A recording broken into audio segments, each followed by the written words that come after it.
Good morning, everybody. I am excited to be with you guys talking about some DCTL stuff this morning. Hope everyone's having a great week thus far. I'm Cullen Kelly. If you guys don't know me already, I'm a colorist and I'm a image scientist, and I am really passionate about the symbiosis of the technical and the creative in color grading and in image mastering. And I'm really passionate about this idea that both of those sides of what we do as colorists and as artists require the other. And in fact, they feed off of each other, and there's no real single point where one ends and the other begins. And we're going to see that kind of proved out today as we begin to explore DCTLs. But I'm really excited to share this subject with you guys. The DCTL tool set in Resolve has been an absolute game changer to me for my craft in terms of deepening my connection to not only the tactile and intuitive side of things, but to the more technical and scientific and mathematical side of working with images, which, as we know, is what underlies all image manipulation.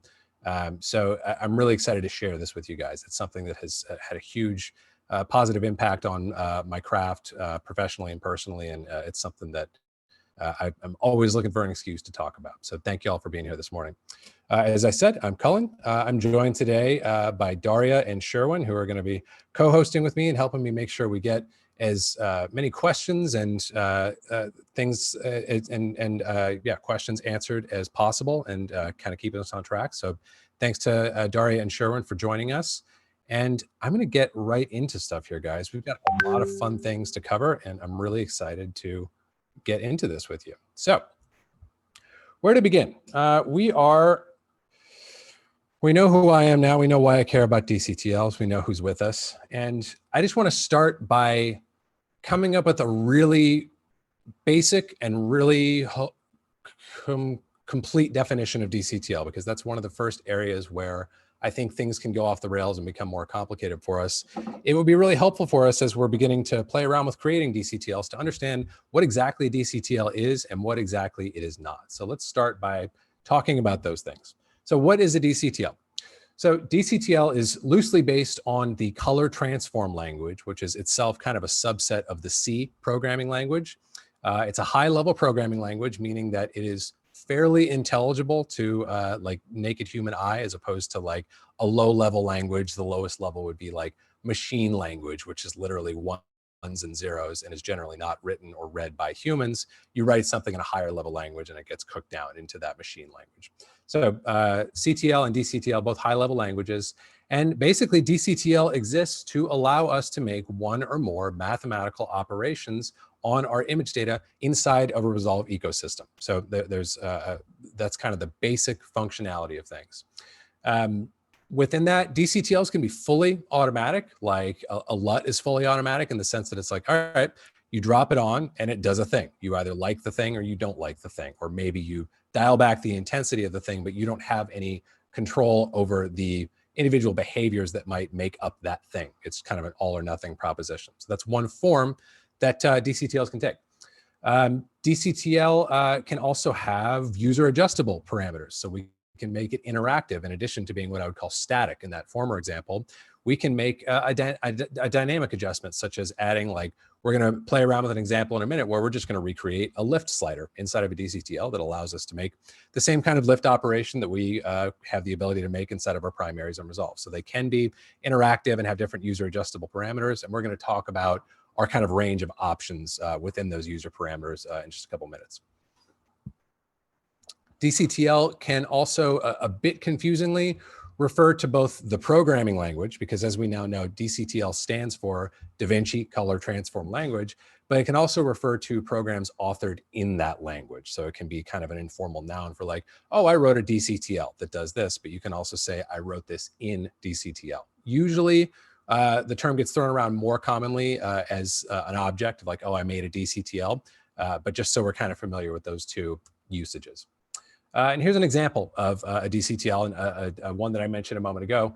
We're going to look at the behavior of this example in just a moment, but this is just a simple lift gamma gain offset DCTL. It doesn't do anything that Resolve doesn't already do for us, which I know sounds kind of boring, but as we're going to learn in a couple minutes, that's actually the ideal place to start with DCTL, is make DCTLs that do stuff that you already are familiar with, because it's easy to evaluate the behavior and ensure that you're on the right track and that you're understanding the math and the implementation of things correctly. And then from there, you can graduate to the really fun thing, which is, of course, doing things that Resolve doesn't or can't.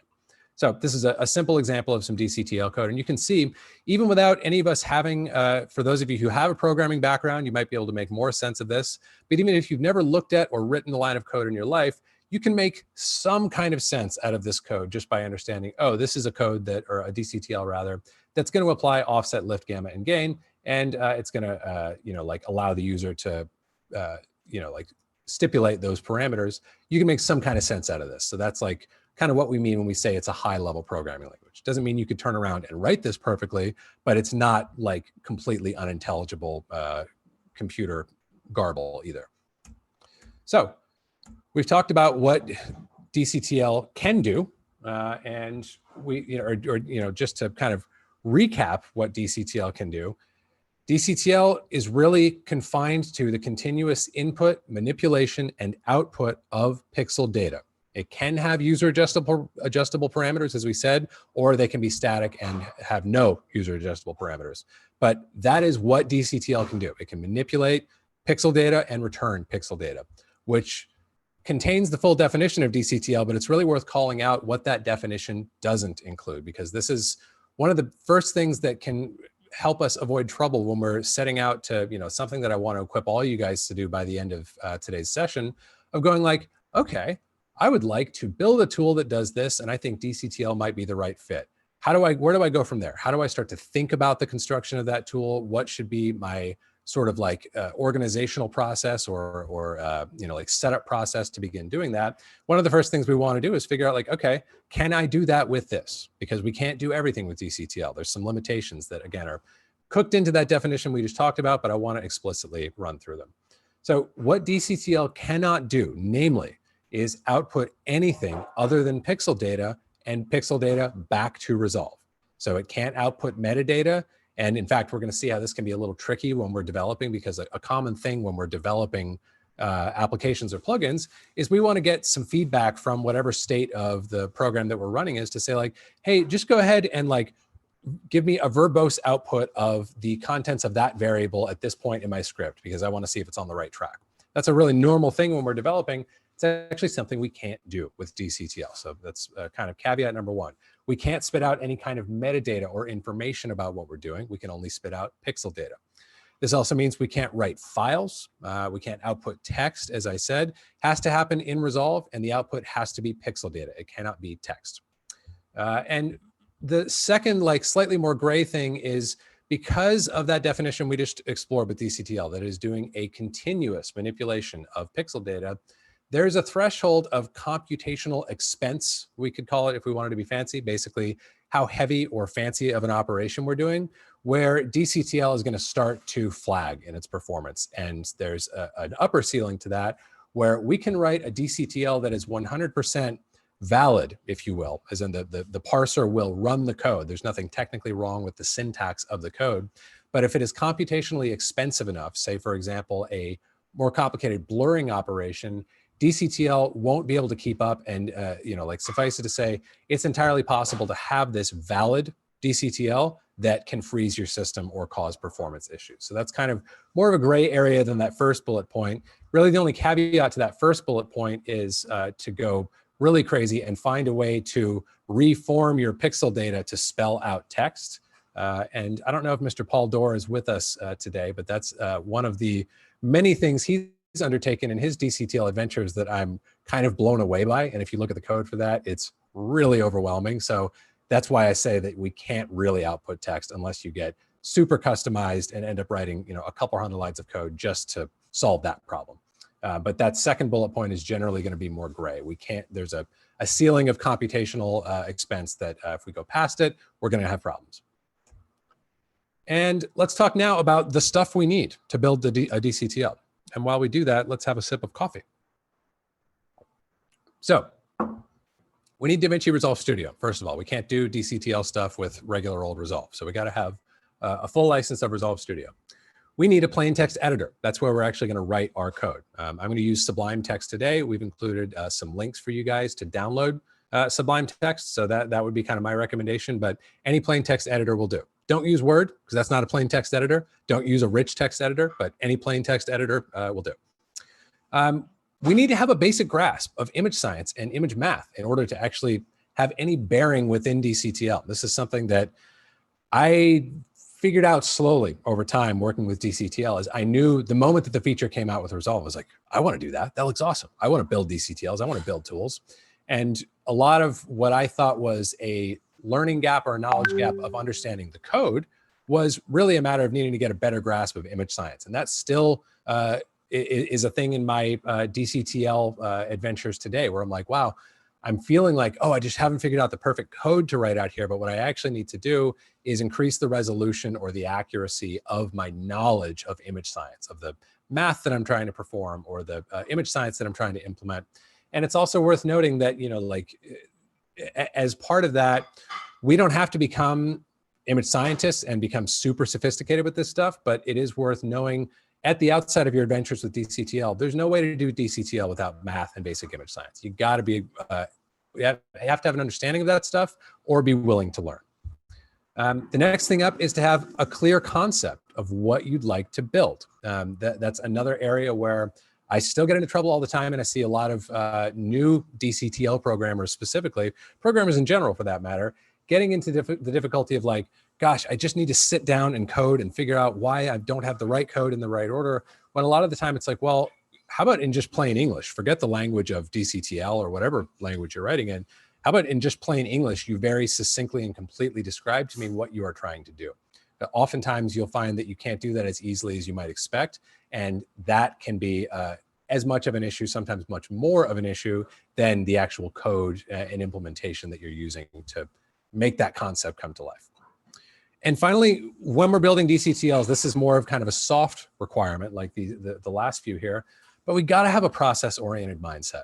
The road to a successful DCTL script or to any implementation of any programming, of anything that works and does something nifty, the road to that is paved with failures. You're going to spend most of the process of coding anything at all failing and encountering syntax errors and encountering misbehaviors or unexpected behaviors and troubleshooting that stuff.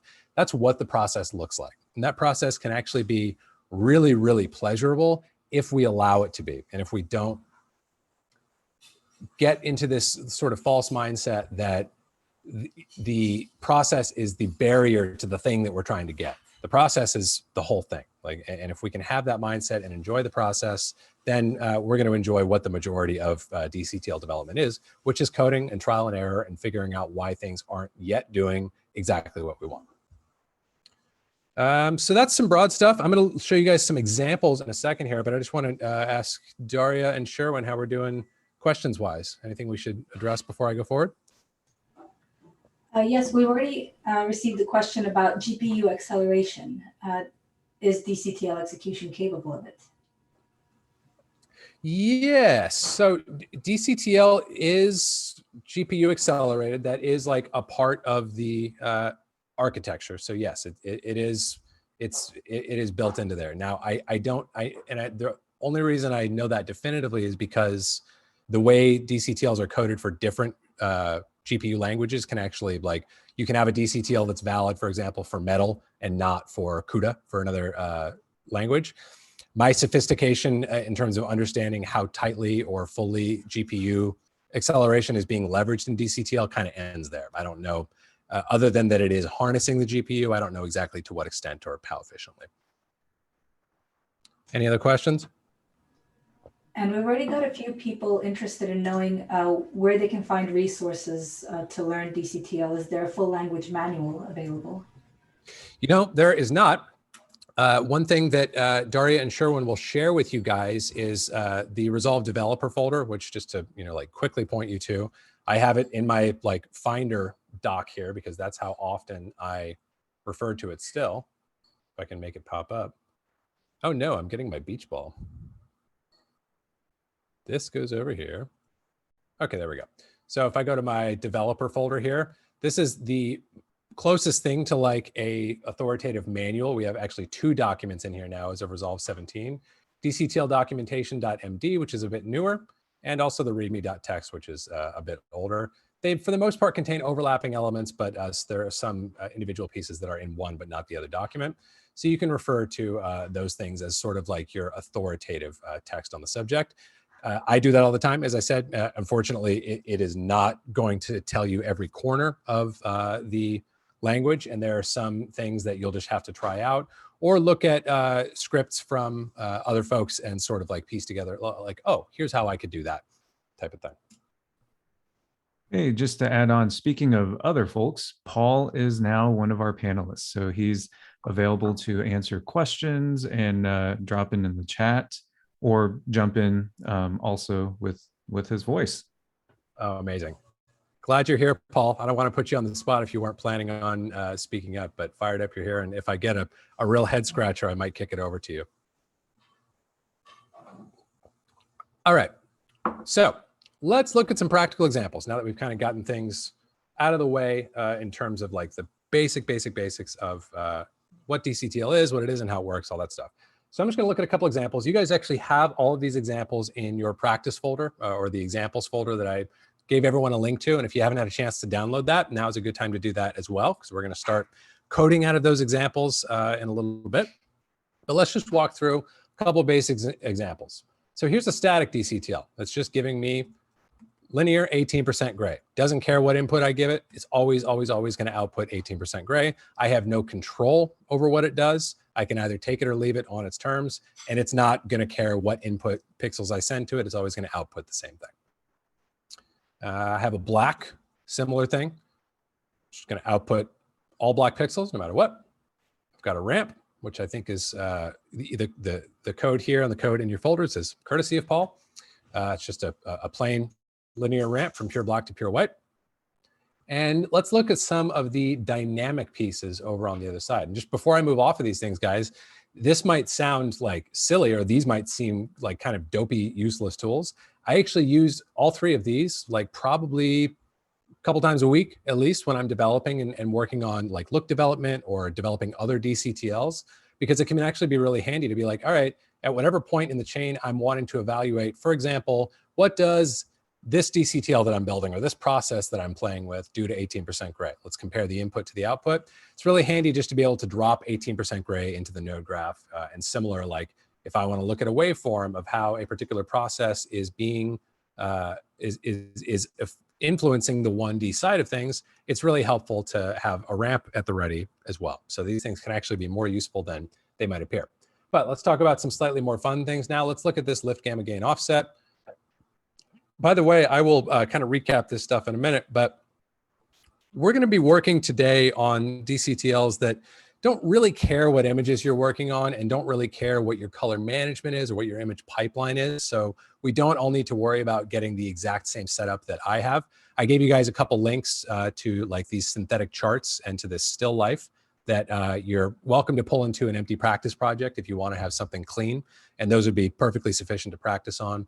And those are in log C. And if you want to manage those so that they're coming out to Rec 7 or 9 properly, that would be totally fine as well. In fact, that's what I'm going to do and turn my color management back on. So let's just look at, with that said, let's go back over here and look at like this lift gamma gain offset. This is a good example of the kind of tool that I was suggesting that you start your DCTL adventures with first off, which is building things that do stuff that you can already do inside of Resolve. It's not very exciting, but it really is a good place to start. And this one, as you can see, is just a lift gamma gain offset. It's going to give me the exact same adjustments that I would get out of my lift gamma and gain inside of my primaries, with the one caveat that by default, my loom mix and resolve here is set to 100. These all effectively have their loom mix set to 100 because that's kind of an additional behavior that resolve is applying to the mathematical definitions of lift gamma gain and offset. So our DCTL has loom mix at 0 effectively. So that's actually what it's going to be. It's going to be matching the behavior of these wheels with loom mix at 0. So that's a lift gamma gain. Let's look at this color generator thing. This can also be kind of fun. This is something that you could create with a like solid color generator on the edit page. But again, it can be pretty handy to have just available right here inside of Resolve. And you can see these labels are a little bit confusing because I've actually set this up so that I can generate triplets in a couple different color models, which we're going to talk a little bit more about in a second here. But in addition to the RGB model, which we're all used to, where I'm like, okay, I've got 0 red, 50% green, 50% blue. So I'm left with, you know, whatever kind of like a cyan that we would see on our vector scope here. So that's, I can kind of mix red, green, and blue colors with this generator like that. I can also play around with like HueSat and value, or HueSat and luminance, or an LCH or YCH model as well, all of which are like cylindrical color models that allow me to designate, instead of a red, green, and a blue value, I can designate a hue, and then I can designate the saturation of that hue, how chromatic or achromatic, how gray or colorful. And then I can designate the value or the luminance or the brightness of that hue as well. So this is just another fun way of like, it's not something that I necessarily use in development, but I actually like having this tool around as well, just to get used to thinking. There are various points when we're working in DCTL where we actually want to move in and out of these different models, and just like takes a little bit of practice to think about things in terms of their red, green, and blue components, which we're probably all most familiar with. It helps to just get some practice and be like, all right, what do these values in HSV kind of look like? And getting a little bit more familiar with how we can define unique values, unique colors within different color models. And we'll get similar, not at all identical, but similar results in an HSL or in a YCH model as well. So that's kind of what's up with the color generator. And then just to wrap up this quick sort of introductory demo of the DCTL thing, let's look at our interactive DCTL that I've prepped here.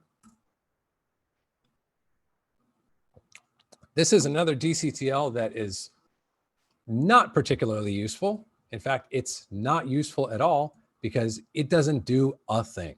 It does absolutely nothing to my image. I can move any of these sliders or checkboxes or fields into any positions that I want. It's never going to do anything. What it does do is give us a tour in miniature of every single user parameter that we have the ability to offer to the end user when we are coding a DCTL. And that's another key consideration that you can make when you're designing a DCTL, is like, okay, not only what do I want it to do, but how do I want to offer control over that behavior to the end user? What's the optimal interface for an artist when they're going to want to use this tool and manipulate it? So that whole process of designing the right sliders with the right names and the right ranges is a really fun aspect of the DCTL creation process as well. But in this case, you can see like my grand tour of features. I have a float slider, float meaning floating point, meaning a decimal point number with whatever precision I need it to have, so I can tail out for many, many decimal points. I have an int slider, int for integer, as in whole numbers. So this will only move in whole numbers, won't go anywhere in between the whole numbers. I have a numerical field where I can punch in a number manually. I have a checkbox where I can turn something on or off. And I have a drop down where it can specify as many options as I like and name them however I wish. And of course, the utility of all of these parameters is that they can be hooked into the behavior of my DCTL. And as in the case of like our lift, gamma, gain, offset, the slider that I've created called gain, I hooked that slider into the behavior of the gain adjustment happening inside of my LGGO DCTL. So that's, of course, the utility of all these interactive elements, is that they can be hooked into the script and change the behavior dynamically based on user need or preference. Any questions on any of that so far? So far, we've got a request for your current color space or color management. Yeah, so again, not mission critical at all that we all be in the exact same setup, but I am using like manual resolve color management to take myself from log C out to Rec 7 or 9. That's really all we need to talk about right now. You can manage with ACEs, you can do resolve color management. It really doesn't matter for today's sake. Everything is going to be pretty color space agnostic or color management agnostic, but that's how I'm doing it. Resolve color management in nodes at my timeline level. And don't copy what I'm doing here. It's a legacy thing from Resolve 16 that I won't bore anyone with the explanation of. So the last thing that I want to talk about using DCTL for that has actually been expanded even a little bit further in Resolve 17, we can use DCTLs to invoke LUTs. which can be kind of handy and interesting. So we can, let's see if I saved I didn't save a demonstration of this per se, although I think I have a tool that, among other things, invokes a LUT. So let's go over here to my, let me see if I can find, by the way, it pays to keep your LUT folder organized in a way that I have utterly failed to do lately. But that's a whole other tangent. So I'm looking at, by the way, any of these interactive DCTLs, I'll cover this again later, but I can invoke DCTLs in two ways in Resolve. I can go to my LUTs folder and I can find a DCTL, like a static DCTL. If I go to my intro to DCTL folder, go to my examples, and let's say I want to invoke the black DCTL, I can just double click and drop it on just like a LUT. If I want to invoke a DCTL and expose any interactive parameters it may have, I'm going to want to go to my open effects, look for the DCTL option, drop it onto an empty node, look in my list, which has been populated at launch time with any available interactive, or actually any available DCTLs at all that can be applied, and then just select the one that I want to apply, at which point I'll get the parameters for that DCTL exposed to me. So if I look at this LUT curves option here, or this LUT curves tool, I should say, there's a bunch of different stuff going on with this, but I mention it simply because like its basic function is that it's applying a LUT. It's applying this 2393.cube that I have saved in my in a subfolder of my LUT folder, but rather than directly applying that 2393, I'm actually running it through this DCTL. That can be useful for all kinds of reasons, but like in the case of this one, just a brief tour. The way I'm using it here is to actually give me analysis and to show me the way that the curve of this LUT is behaving so that I can get a bit more of an insight into the way that it works.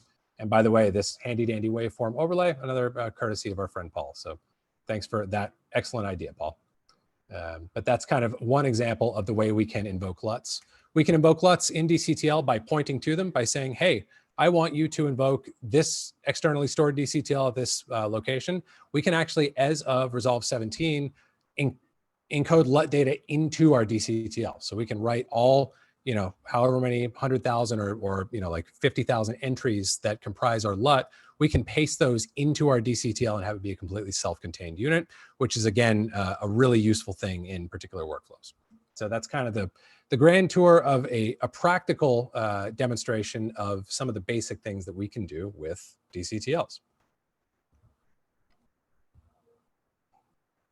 Hey, Colin, I think a number of folks are trying to follow along. Can you explain when the hands-on portion will be versus what we're doing now? Yes.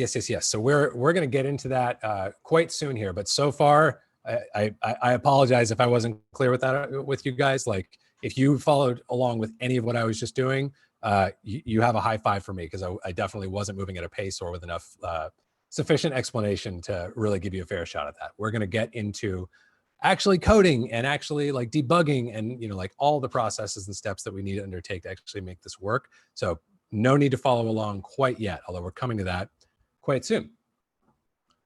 So a couple things I want to talk to you guys about before we get into coding stuff for real. So we've talked about some of the things that we need to build a DCTL. And one of those things was a basic grasp of image science and image math. We're not going to do a whole lesson on that stuff because obviously that's a ginormous subject that you could spend decades of your life studying. But we're going to try to get a grasp on some core basics without which we're going to have a really tough time keeping our bearings when we're coding in DCTL. So let's just talk about a couple of things. The first thing I just want to kind of point out to you guys is we can specify color in a lot of different ways. And this is sort of like the example or the point being made by that color generator DCTL example script that I just gave or showed you guys. We can specify a color by saying how much red, how much green, how much blue. We can also specify a color by saying what's the hue, how saturated is it, and how bright is it. We can specify colors in different models, and that can be useful to us at different points in the DCTL creation process. And right now, we just need to sufficiently understand that the RGB color model, expressing things in terms of how much red, green, and blue, is only one way of specifying a triplet of values that will give us a unique color. We don't need to understand all those other ways just yet, but I just want to point out that a triplet of values to specify a color can be designated in a number of different ways, not just as red, green, and blue components. I mean, that's going to come up later on in your DCTL adventures, and we may touch on it further later today. The next thing that we need to talk about is the math that underlies these things. This is the main thing that we're going to be doing with DCTLs, regardless of whether you right now are in this workshop because you're like, I have a thing. I want to build this thing. I want to figure out how I can build this thing. Or whether you go away from this workshop with some inspiration about like, oh my God, Cullen gave me this great idea for this thing that I want to build. Whatever it is that you're building for whomever, whatever the application, you're going to be doing math. You're going to be applying math to your pixels. That's pretty unavoidable. So we want to get a basic understanding of like the arithmetic and math that we are most commonly applying to our image to manipulate its output appearance. So let's talk about, I'm going to skip over tone curves actually for just a second. We're going to come right back to tone curves. Let's talk about our basic grading operations, because we've already seen my DCTL, which applies offset, gain, lift, and gamma, right? These are the four that I like to start with because they're the four least ambiguous parameters or adjustments that we can make in a color corrector that are really going to be the same regardless of whatever program you're working in or whatever context you're in. Offset, gain, lift, and gamma all mean the same thing. Their appearance may change depending on like the color space that you're working in and what you're doing color management wise downstream. But in whatever context you're working, the behavior of those tools is always going to be the same. And the way that the math that underlies those things looks is as we have laid out here. So we have offset, which is just addition or subtraction in the case of negative numbers. We're taking our input and we're applying an offset factor. Gain is multiplication. We're taking our input and we're applying a multiplication factor. Lift is slightly more confusing, but it's basically upside down gain. If you imagine taking your whole image and flipping it upside down so that white is black and black is white, and then you apply gain, and then you flip the whole image back right side up, that's lift. So it's just, you know, like if we look at a practical example just for a moment here, here's a good example of what I love to use a ramp for. So let's use this grayscale ramp, and let's look at the behavior of these tools on a waveform, just real fast. I'm going to turn my color management off for a second so that I can see this pure linear ramp. And let's look at our lift, gamma, gain, offset, like so. Again, no need to follow along quite yet. And let's look at the way, let me zero everything out for a minute so we're not confusing things. So right now, lift, gamma, gain, offset is doing nothing at all. Offset, which we started by talking about, this squares with what we just talked about of adding or subtracting. We're moving the entire signal up or down in equal measure. Gain is multiplying, which ends up moving the top of the signal much more rapidly than the bottom. And by the time you get down to pure zero, it's not doing anything at all because 0 times 0 is 0, or 0 times anything for that matter is 0. If we go now to lift, we can see that lift is simply the inverse of gain. So again, if you imagine my example of flipping this image upside down, white is black and black is white, and we apply our lift and then we flip it back right side up, that's gain, or that's lift, excuse me.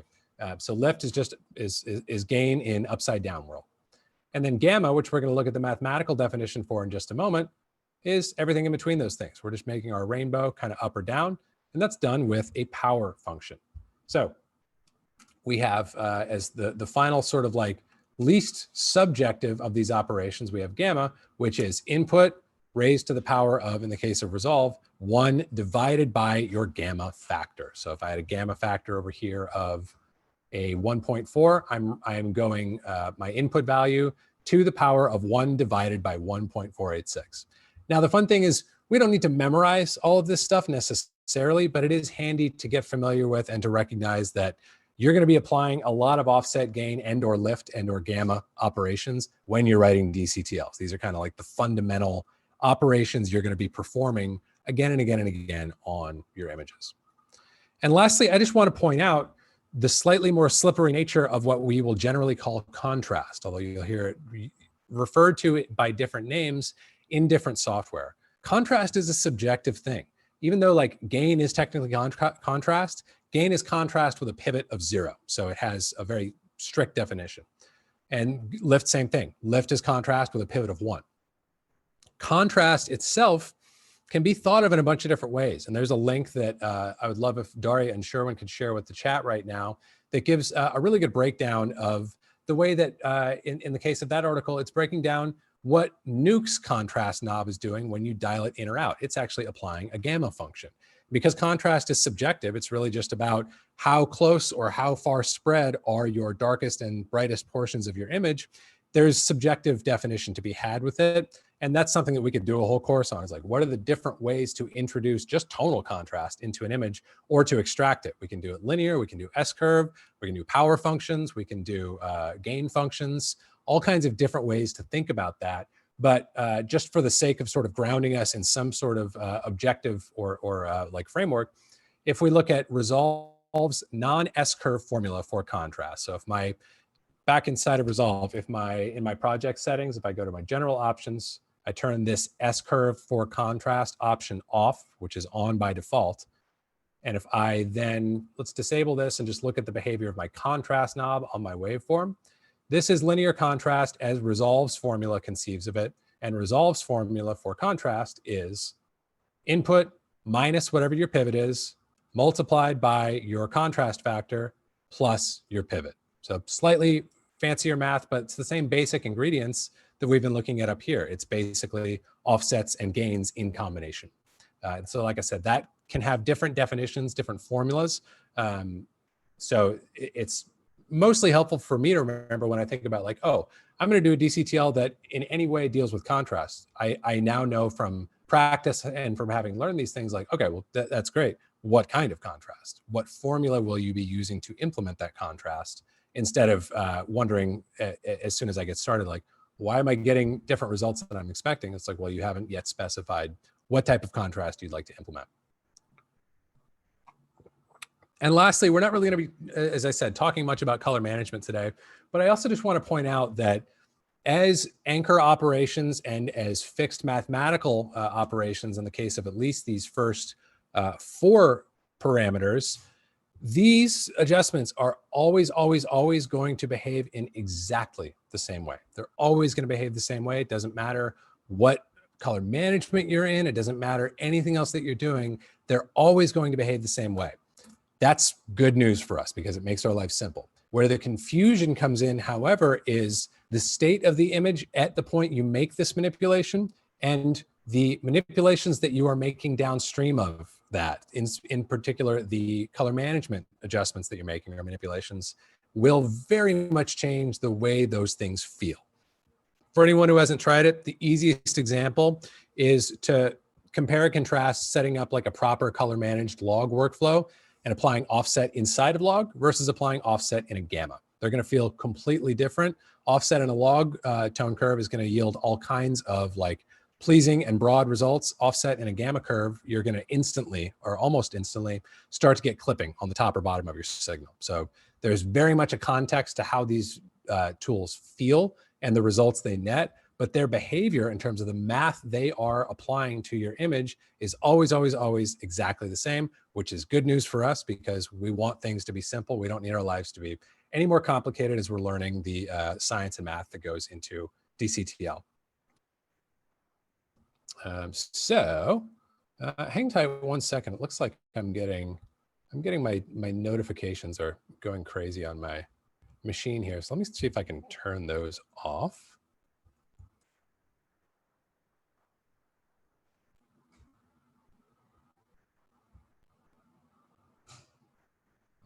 Interesting. Give me just 1 sec here, guys. I don't want to distract any of us with text messages or whatever the heck is so urgent this morning. Let's see. Okay, do not disturb.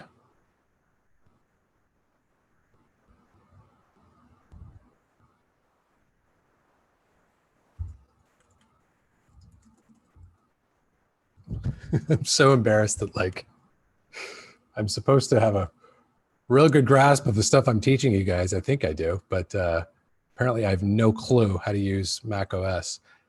Hey, Sherwin, can you point me toward how do I turn my do not disturb off? I think it's in your control panel. Yeah, I went to my system preferences and I'm not seeing that. I don't know why I expect you to magically solve my problem, but I here we have go. control. Yeah, there we go. Okay. Well, it looks like it's on. Okay. Okay. Yeah, Sherwin, just let me know if we're still getting like blown up by Got it. notifications here. Thanks. Yeah, thank you.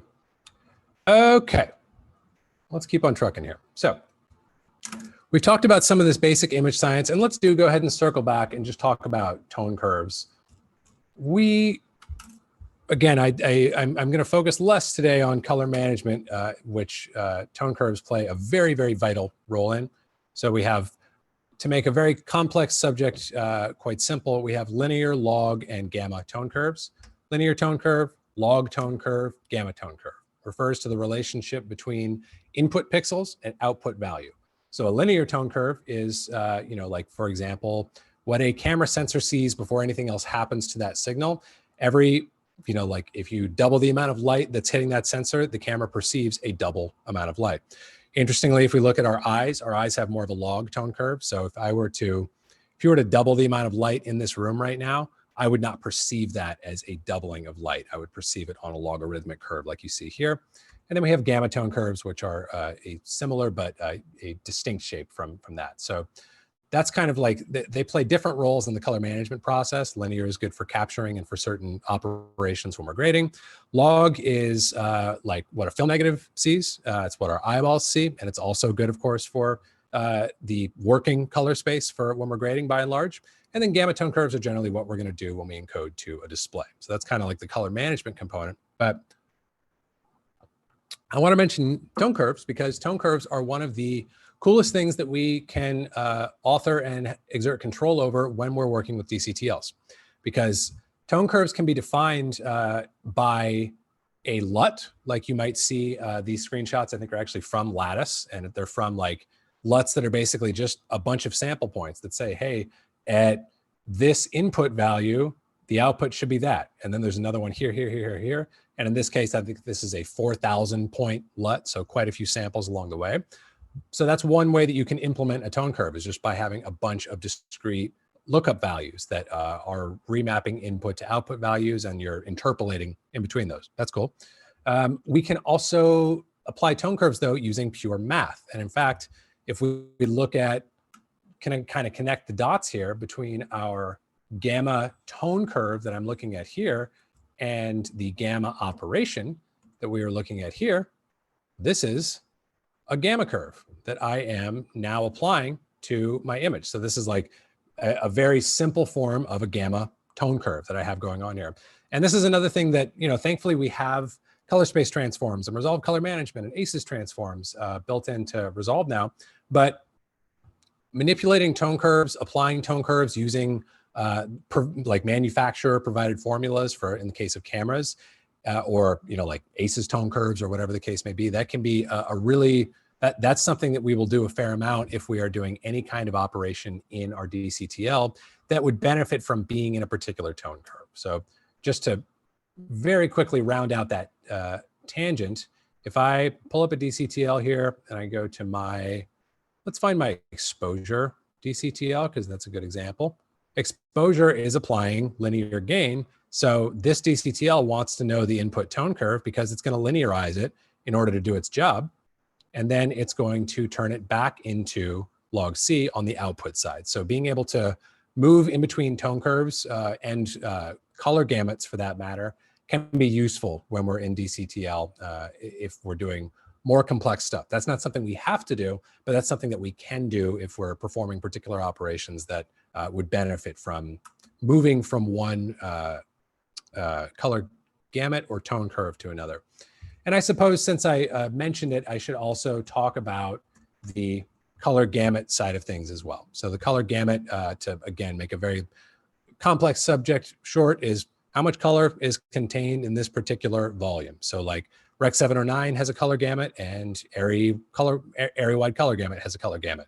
Area-wide color gamut is much larger than Rec 709. So color gamuts are simply a way of describing what subset of all visible, all possible colors that we can perceive with our eyes is contained in the behavior of this camera sensor or of this display.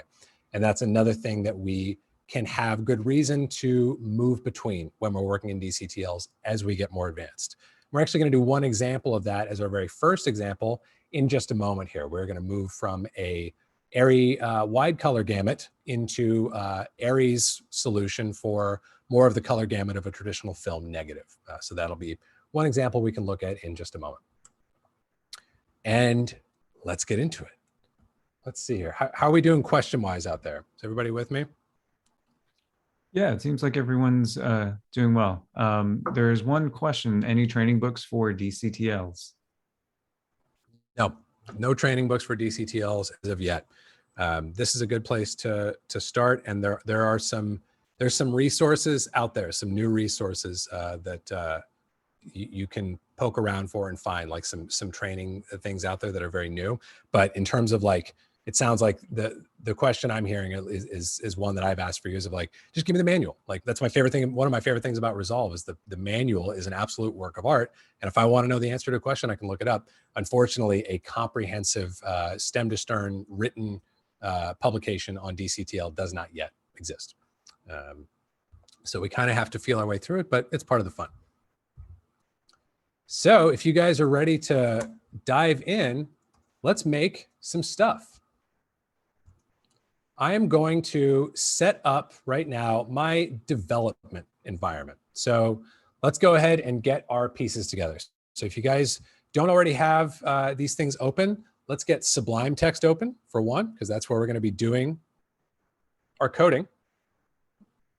The next thing that we want to get open that's going to be a little bit different depending on which operating system you're on is we want to get our log file open, because as I mentioned a moment ago, the path to a working DCTL is going to be paved with errors and problems. And one of the main ways that we, on the most basic level, are going to be able to figure out like, okay, what's going wrong with this? Why isn't it even running? Like, that's going to be the most common thing you'll encounter with a DCTL, probably even more so than like, oh, it's working, but it's not actually doing what I thought it would do. Like, that's a slightly trickier problem to solve.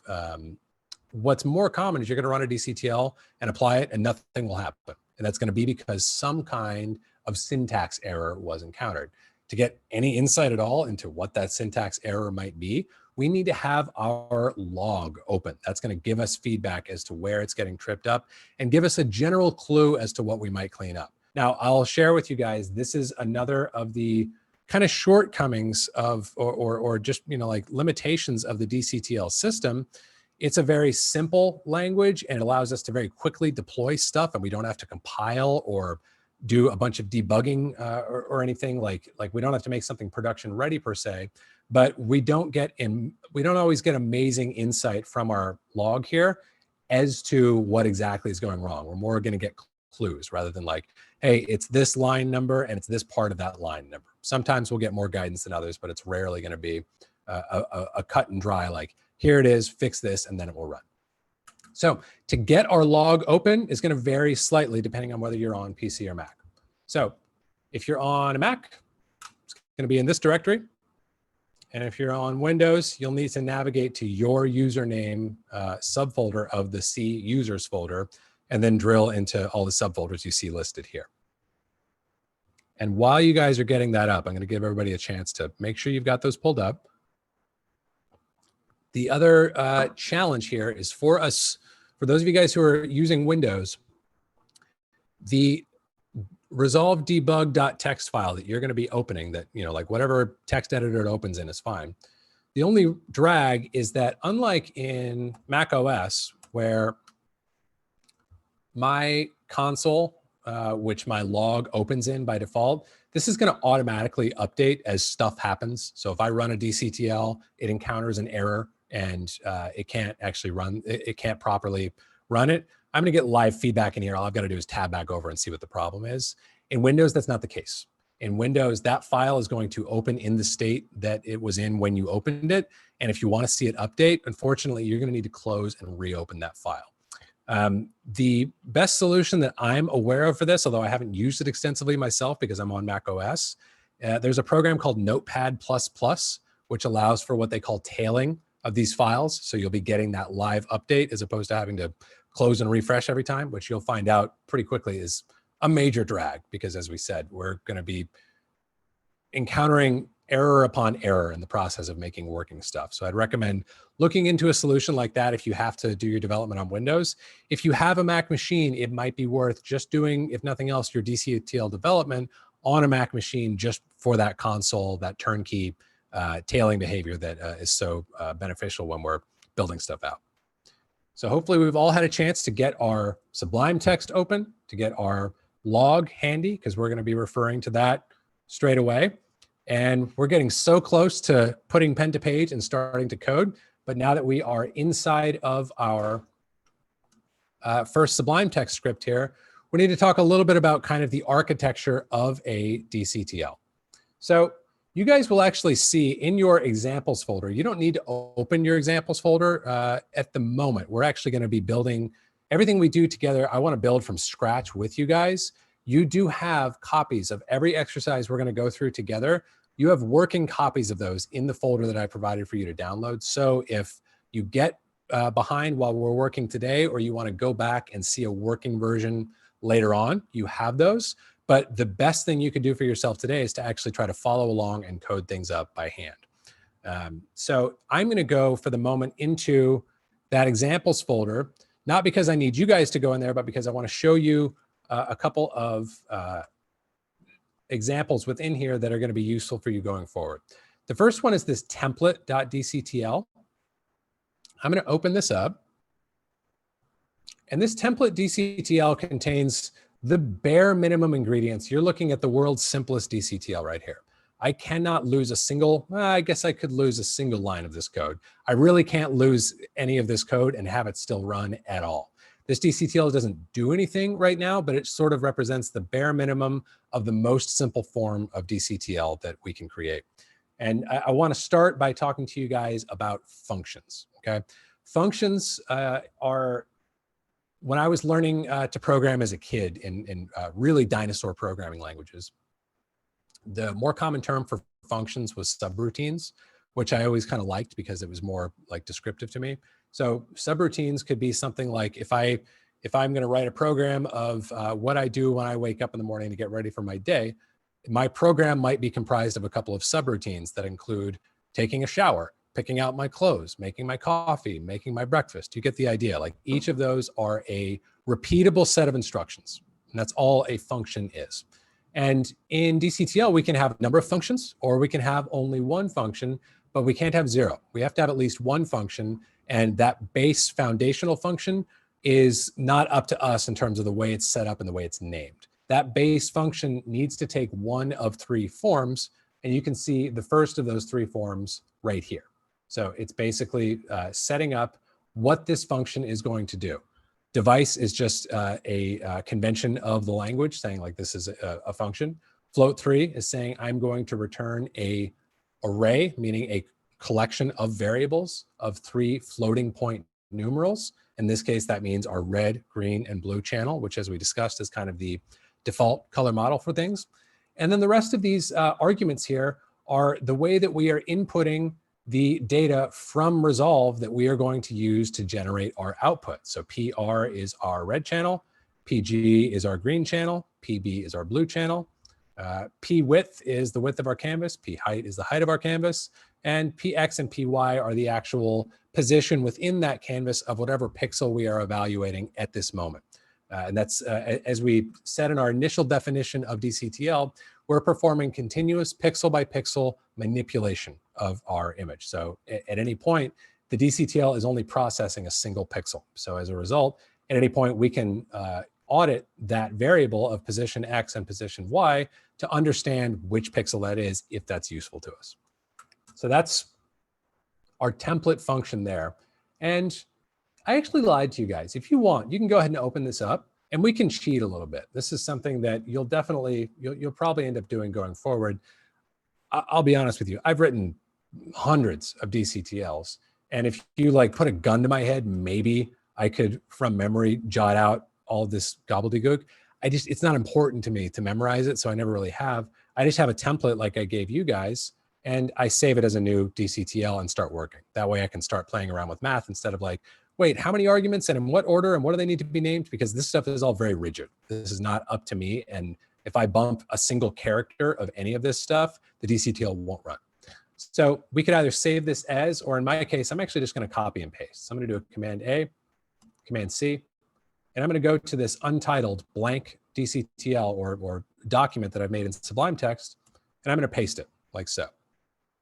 And what we want to do now is something that I touched on a moment ago.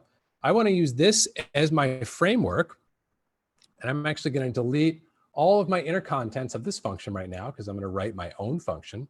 And what we are going to do right now is we are going to apply a matrix. A matrix is a set of 9 values that we apply to our red, green, and blue channel that allow us to move in between color gamuts. So it's different from the tone curve, related but different. This is going to allow us to move between different color gamuts. And the matrix that we're going to apply right now is what ARRI calls its film matrix. They're actually not shipping this with cameras anymore, but the intent of this matrix was to transform the primaries of the color gamut of a piece of ARRI wide color gamut captured material and transform those into the primaries of what you would more likely get with a piece of scanned film negative. So may or may not be particularly useful to us in terms of any practical workflow, but it is going to be our first sort of dive into DCTL world. So we're going to do a couple of things here. We're going to set up, we're going to declare some variables. We've seen already a floating point numeral here. And I'm going to declare a couple of single floats here. Now, first I'm going to declare float R. That's ultimately going to become my output red value. And we're going to do some math now, like we talked about before. I'm going to take my input red. I'm going to multiply it by the number that I have saved over here, which I'm not going to write from memory. And you guys can actually, because this is just an exercise, you can kind of write in whatever number you want here. If you want to write in 1.27 to get it close to what we're going to be doing, to what my DCTL is going to do, cool. But it really is just a matter of like, just put 1 point something in there. And then we're going to do the same thing with our green channel and multiply it by a particular number. Like so. And I'm going to explain this little tailing F convention to you in just a moment for any of you guys who are curious. And then we're going to do the same thing with our blue channel. We're going to say multiply my blue channel by this value. And this is the basic syntax of what we call a matrix, which is a really common transformation or manipulation that we're going to be making inside of DCTL. So we're going to take an input color space and apply a matrix to transform it into an output color space. And the way this will work is it's going to basically repeat for my green and my blue channels in the same way. So again, if you want to follow along, you can open up your exercise actually if you want to kind of cheat and copy and paste, or if you want to key in your own values. The form that we're going to take here is we're going to declare my red channel equals my red channel multiplied by something, my green channel multiplied by something, my blue channel multiplied by something. And then I'm going to move on to my green channel. My green channel equals my red channel multiplied by something, my green channel multiplied by something, and my blue channel multiplied by something. Then we're going to go to our blue channel. My blue channel equals my red channel multiplied by something, my green channel multiplied by something, and my blue channel multiplied by something. In all 3 cases, we're just multiplying those 3 things together and adding them up.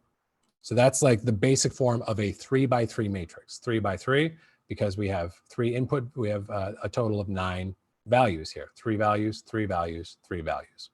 And you guys can see here actually in the template, in the exercise that I gave you, there are parentheses that I did not include when I was jotting out my red channel definition just now. These are completely extraneous because we're going to kind of go back to elementary school arithmetic here for a second. Everybody remember PEMDAS, the order of operations? It's actually astounding how recently the world figured out, like, wait, we're getting different results all over the world, different mathematicians, because we haven't agreed what order we should do this stuff in, like quite recently. We now have PEMDAS, so we know parentheses, exponents, multiplication, division, addition, subtraction. So with this operation right here, these parentheses are useless to me because I'm already going to multiply before I add. What you guys may find as you're getting your toes wet with playing around with math inside of a DCTL is it can be helpful visually to just get a visual feedback without needing to read the operators and say like, okay, I can just visually see those parentheses that tell me that this stuff happens first, and then those things get added together. So that is probably why in fact, definitely why I had those parentheses in there. And just for the sake of tidiness, because such things annoy me, I'm going to do my parentheses here as well. So while I give everybody a chance, if you can either key in your values yourself if you want to. You can also copy and paste from the exercise if you want. I do think you should be pasting into a new doc so you actually have the thrill of writing / pasting / saving this new object as opposed to invoking the one that I gave you. And while I let everybody catch up on that, I'm not going to blast ahead. I'm going to give you a chance to get caught up if you need, but I am going to talk real briefly about this tailing F that you see here at the end of all of my numerals or all of my numbers that I'm providing. That tailing F just stands for float. And it's just letting the DCTL parser know that, okay, I'm only taking this out in the case of this value. I'm only taking it out to what, 6 decimal places. I'm doing that because that's all the precision that I need, but the actual value that I'm providing should have floating point precision. So it's basically saying that this is a floating point number. And it's something that is in a class of conventions inside of DCTL that will not always cause a DCTL not to run or to misbehave, but it will sometimes cause a DCTL not to run or to misbehave. So best practice whenever you're doing any kind of floating point value is to just put a tailing F at the end of it. So that's what's going on when I put that F on there. So we now have written our definitions of our red, green, and blue channel. And now the other thing that we need to do, if I were to run this DCTL right now, I would get an objection from my log and say, hey, dude, you wrote a thing that doesn't return a value. So what are we going to do about that? Like, I don't have anything to give back into Resolve. It needs a returned value. So we're going to do that with the return command. And in this case, I'm actually going to, on the fly in this line of code, tell it, hey, I want you to make an array. An array is just a bundle of variables, and variables are 3 variables in this DCTL are the red, the green, and the blue. Floating point variable, floating point variable, floating point variable. I'm going to tell DCTL on the fly, I want you to make a 3 ingredient array of floating point variables. And we're going to do that with the make float 3 command. So I'm going to say make float 3. I'm going to tell you, I'm going to give you 3 floating point variables that I want you to make a float 3 out of. So I'm going to tell it RGB. And I'm going to put a semicolon, which I have to put at the end of every line in order for my program to run. We now have a complete DCTL script. We're taking input red, green, and blue values, assigning them to an output red, green, and blue value, and then returning a red, green, and blue value in the form of a floating point, 3-point floating array, or a 3 variable floating array, I should say, which is what DCTL expects us to return. So if we were to tell it return R, I would get an error from that. Or if we were to tell it return anything but a array of 3 floating point variables, I would get an error. So we've got our thing coded up here, and let's go ahead and save this now. Now, DCTLs, just like LUTs, need to be saved by default into our LUT folder. There's actually a feature in Resolve 17 that allows us to have Resolve sniff for and apply LUTs that are living in other places, but we're not going to get into that today. We're just going to save this DCTL into where Resolve expects to find it, which is in our LUT folder. So I'm going to do a save as, Shift Command S, and I'm going to go to my LUT folder here. Let's move this, maybe move this out of the way for a minute. And let's call this exercise1.dctl. And we can save it right here into the root level of the LUT folder. And I'm going to hit save. And now let's run our program. Let's go over to our LUTs folder here on my color page. And if I'm dusting any of you guys, or if you have burning questions, hang tight. We're going to get a chance to get to those. I just want to have we're very close to having our first DCTL run here. So I'm going to turn my scopes off for now. And let's go to the root level of my LUTs folder. And when we're creating non-interactive DCTLs, all we need to do to update our LUTs folder is something you guys might already be familiar with, which is to right-click inside of anywhere inside of here and just say refresh. And we're going to see that exercise 1 DCTL populate here. I will say we've got an error, which we're going to talk about in just a moment. I will point out just briefly, when we get into designing interactive DCTLs, we actually need to relaunch Resolve in order for Resolve to find and be able to apply those. But for now, because it's not interactive, we're all good, except for the fact that we've encountered an error. And you guys can already see here, well, gee, thanks, Resolve. You had an error processing DaVinci CTL. That's helpful. That's why we need our log. So I'm going to hit OK, because that doesn't give me any information. And I'm going to go over to my log. And let's scroll down to the bottom here. And we kind of have to look. We want to be looking for an error like so to find out what's going on. I wish I could give you guys a very clean prescription for where in all of this junk you're going to find your error. You'll have to look for it a little bit. Generally, you want to scroll all the way to the bottom and it will be near the bottom. And the next thing is, as I said before, you may or may not get a terribly helpful bit of feedback about what's going on. In this case, we are getting pretty helpful feedback. At least it's telling us, hey, I expected a semicolon at the end of your declaration. And if we go back over to our script, okay, DCTL, you got me. I didn't include a semicolon on this one line. I didn't terminate the line.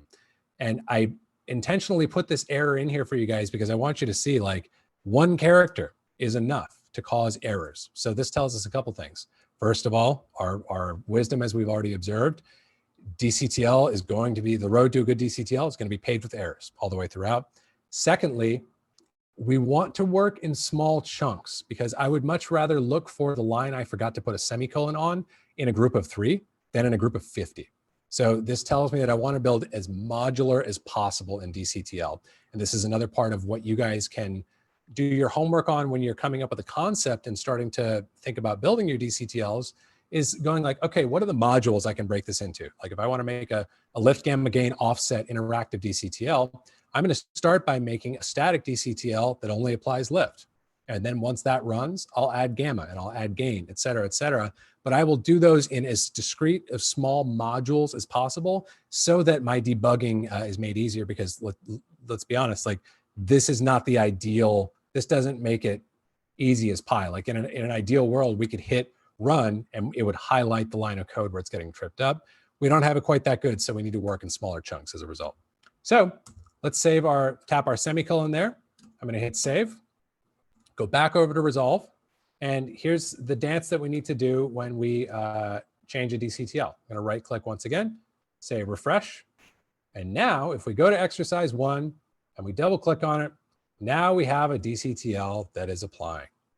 And we can see it most easily in our vector scope there. So congratulations, if your DCTL ran, you've just crossed an important threshold in your career of making DCTLs. And now let's answer questions.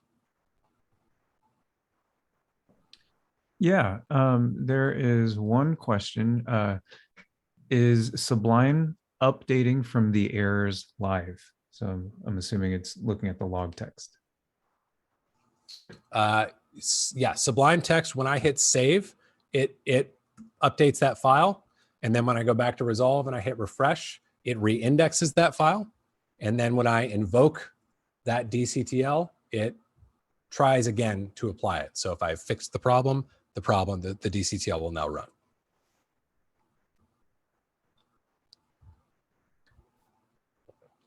What else we got? There were a few folks who had issues actually finding the LUT folder or the log folder.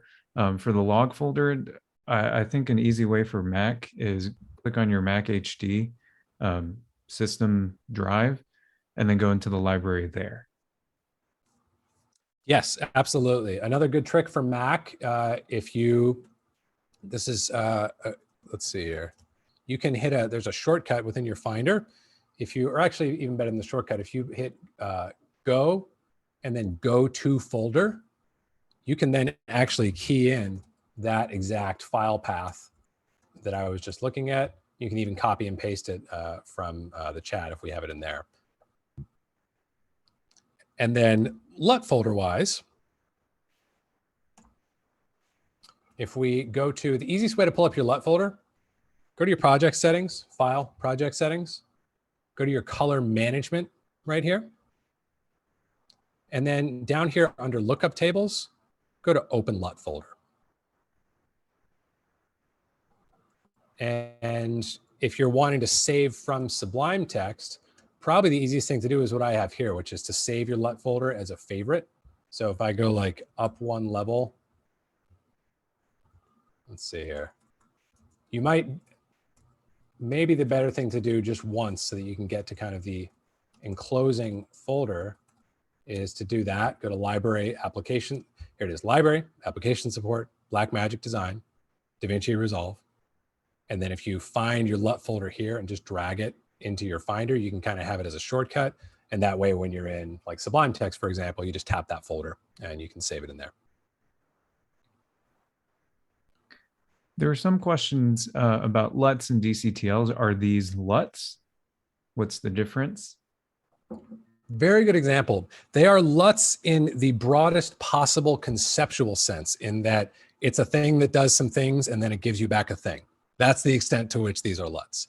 Beyond that, no, they're not LUTs. They're actually in pretty much every regard better than LUTs, because without going into a full dissection of how a LUT behaves, LUT, as we probably all know, stands for lookup table. And that's table in the same sense as like the multiplication tables that we learned back in elementary school. And I'll observe for the record how fun it is that so much of that useless stuff that we were taught in elementary school is apparently coming back to revisit us with DCTL. But when we were in grade school and we had our multiplication tables, we had a table for, we had a horizontal row of input values and a vertical row of input values. And we had values for what each of those multiplied by its corresponding one in the other column or row would yield, right? So we have a lookup, we have a lookup table. Our multiplication table is a lookup table where, for example, I know what 3 times 3 is, and I know what 3 times 4 is, right? What that multiplication table will not help me with is what's 3 times 3.5. There are no values in between the values. And so what a LUT is actually doing is taking that same multiplication table. Yeah, it's a little bit bigger, but it's just a bunch of discrete, this input equals that output type of correlations. And the LUT is, a LUT is applying what we call interpolation in between all of those points and making best guesses. Like, well, the table doesn't tell me what 3 times 3.5 is, but since I know what 3 times 3 is and I know what 3 times 4 is, I can interpolate, make a reasonable guess as to what value should rest in between those points. And if you imagine exploding out that behavior across 3 dimensions and across thousands and thousands of entries, you have the basic functionality of a LUT, which is a very ingenious design, but it is not incredibly precise.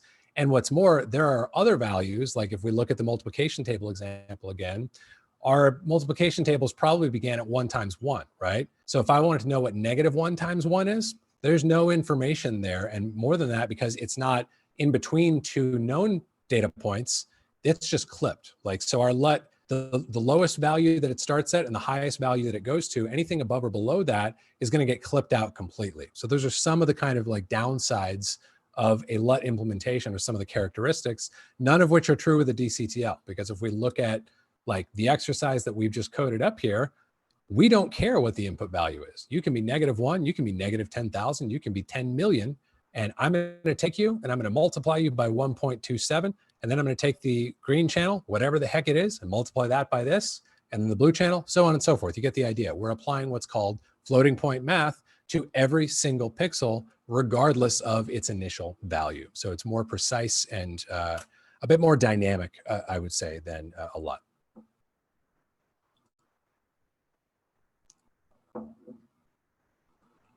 What else? We doing okay there? I think people are having issues trying to find the DCTL in their LUT folder. I'm not sure if how to make it appear there or how to make it appear in the DCTL OFX. Yeah, so let's talk about that. So right now, I don't want you guys to worry about the OFX. We're going to get to that in a minute. Let's focus on finding it here inside of our LUT folder. What's cool, but also can be a little tricky, is they're not really designated unless you look at the column that tells me what type it is. They are not designated, like there's no icon to tell me that this is different than a normal LUT. So the best thing to do, what you could even do is I copied this intro to DCTL folder, and I believe I gave it this same convention when I made it for you guys. Maybe I didn't. here's what I would do if I really wanted to make life easy for myself. I already have this folder, but you could, inside of your LUT folder, if you go into your Finder, make a folder with the prefix of 0. That's going to make sure that the very first thing that you see when you look at your LUT index is that folder. And then you can put all of the exercises, this one and the ones we're going to be doing next, inside of that folder. That way it's really, really easy to find, because it can be tricky to find whatever we just built, because it's going to be hiding out incognito among a bunch of other LUTs and whatever the heck else we have going on inside of our LUT folder here. So that would be my recommendation. Go to your Finder, go to your LUT folder, make a 0_intro to DCTL folder, and then stash all of your examples in there. And then you'll just be able to drill into that folder and apply the DCTLs that you saved within. All right, I want to keep on trucking, but I want to make sure we've got mostly everybody with us. Feel like everybody's doing okay? Yeah, I think so. I think we're good to move on. Okay, awesome. Awesome, awesome. All right, so congratulations on building your first DCTL, everybody. Give yourself a hand. So let's move on, and we're going to do our next exercise, which in some ways is a little bit simpler. I kind of like threw you guys into the deep end of the pool a little bit with all of that multi-operation math that we were doing.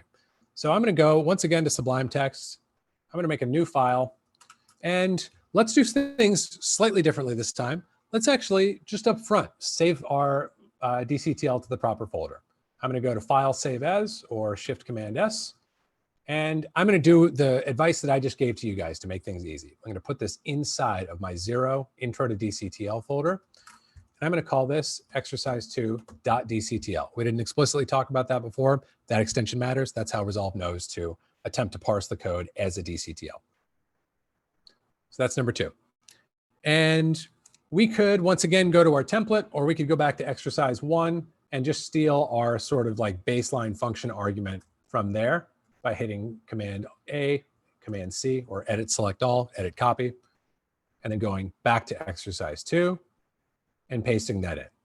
And then all I would do is wipe out the contents here. That's something that like I do constantly. Again, it's whatever is most expedient or handy to me. I will either go to the template, save a copy of it, or just go to a recently created DCTL and grab the baseline function arguments so that I can get running on the stuff I actually care about.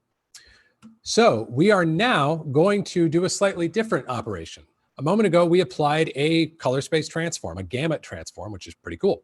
We're going to do something slightly simpler now, actually, and we are going to apply some static gain, meaning that the user won't have any control over this, but we are going to apply a fixed amount of gain to our image. And we're going to do this in a couple steps. First, we are going to declare a gain factor. And gain, because gain is, as we all now know, a multiplication operation, what would a unity or a net 0 gain factor be? I'll give you just a minute to think about that, since we're getting reschooled on elementary school arithmetic, which I have to tell you guys, after a couple years of messing around with this stuff, I still wish, I'm like, man, you should have just paid more attention in elementary school, because like having to learn basic arithmetic now is no fun. Our gain factor, if we wanted our gain operation to do nothing at all, if we wanted to multiply our input signal by this number to get that same number, that would be 1, right? So we are not going to do 1, but we are going to understand that that's our baseline. And instead, we're going to say 1.3, because that's going to be a bit brighter. We're going to be gaining things a bit hotter. So we're going to do 1.3. We're going to tail it with our F, like we talked about.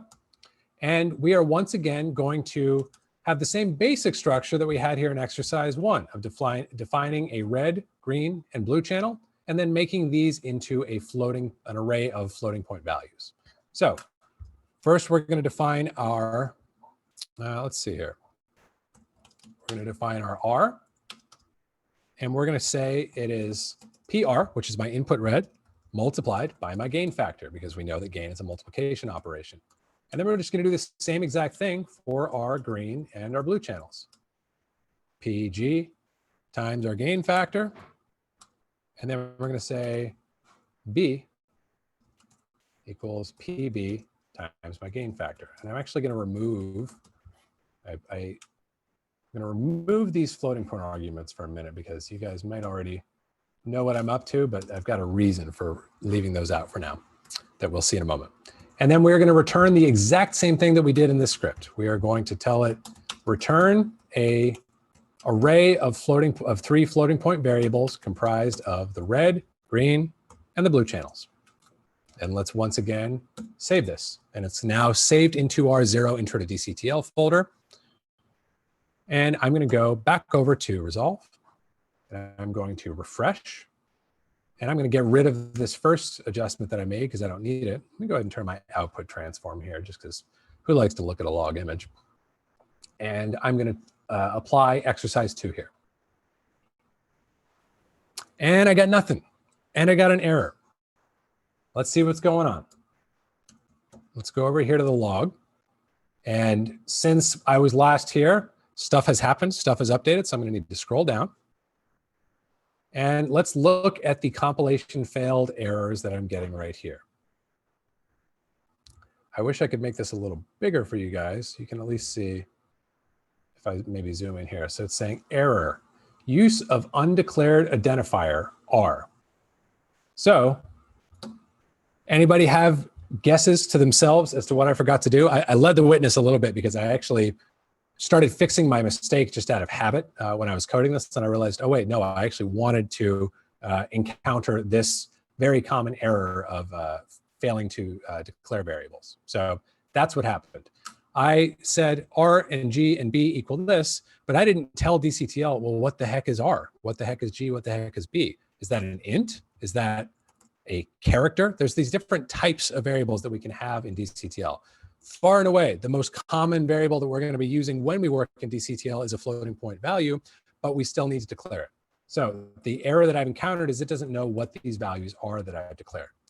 So I'm going to say float R, float G, and float B, like so. And let's save once again. And let's go through our normal dance here. Like this is going to be a dance you guys will get so fast at so quickly, it'll make your head spin. I'm going to hit OK. I'm going to delete the node that I had this DCTL applied on in the node tree. I'm going to right click in my LUT folder. I'm going to hit refresh. And I'm going to double tap on exercise 2 once again to make it load.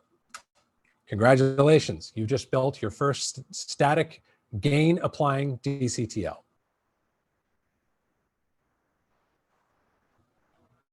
How did everybody do with that one?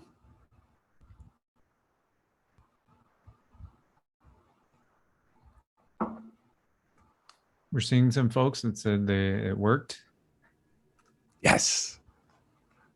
I hope I'm not the only one that, like, I don't care how many of these things I've made, whenever it does something, whenever it runs and does something, I get a little jolt. Like it doesn't even have to do what I thought it was going to do. I just get a jolt that like the stuff I wrote here is having a visual impact on what I'm doing. I think it's incredibly cool. So, and by the way, like that's, as I keep emphasizing to you guys, until like the last 0.1% of the process, we're like, cool, I'm done. It works exactly as it should on all of my different like GPU languages, and there's no bugs and there's nothing else to add. Up until that 0.1%, that jolt that I just described is all you got. So enjoy it. Enjoy the process and enjoy those intermittent moments where the thing runs, because that's like as good as it gets until the very end, and is really not a meaningful part of the process. It's just the conclusion of it. Hey, Well, Cullen, cool, is there guys. a way to add comments to your code? Yeah, great question. You can actually see it in the template that I provided for these things here. But comments are designated with a double slash, like so. So I think the way I had it set up in the template for this exercise that I gave you is I said, apply a gain.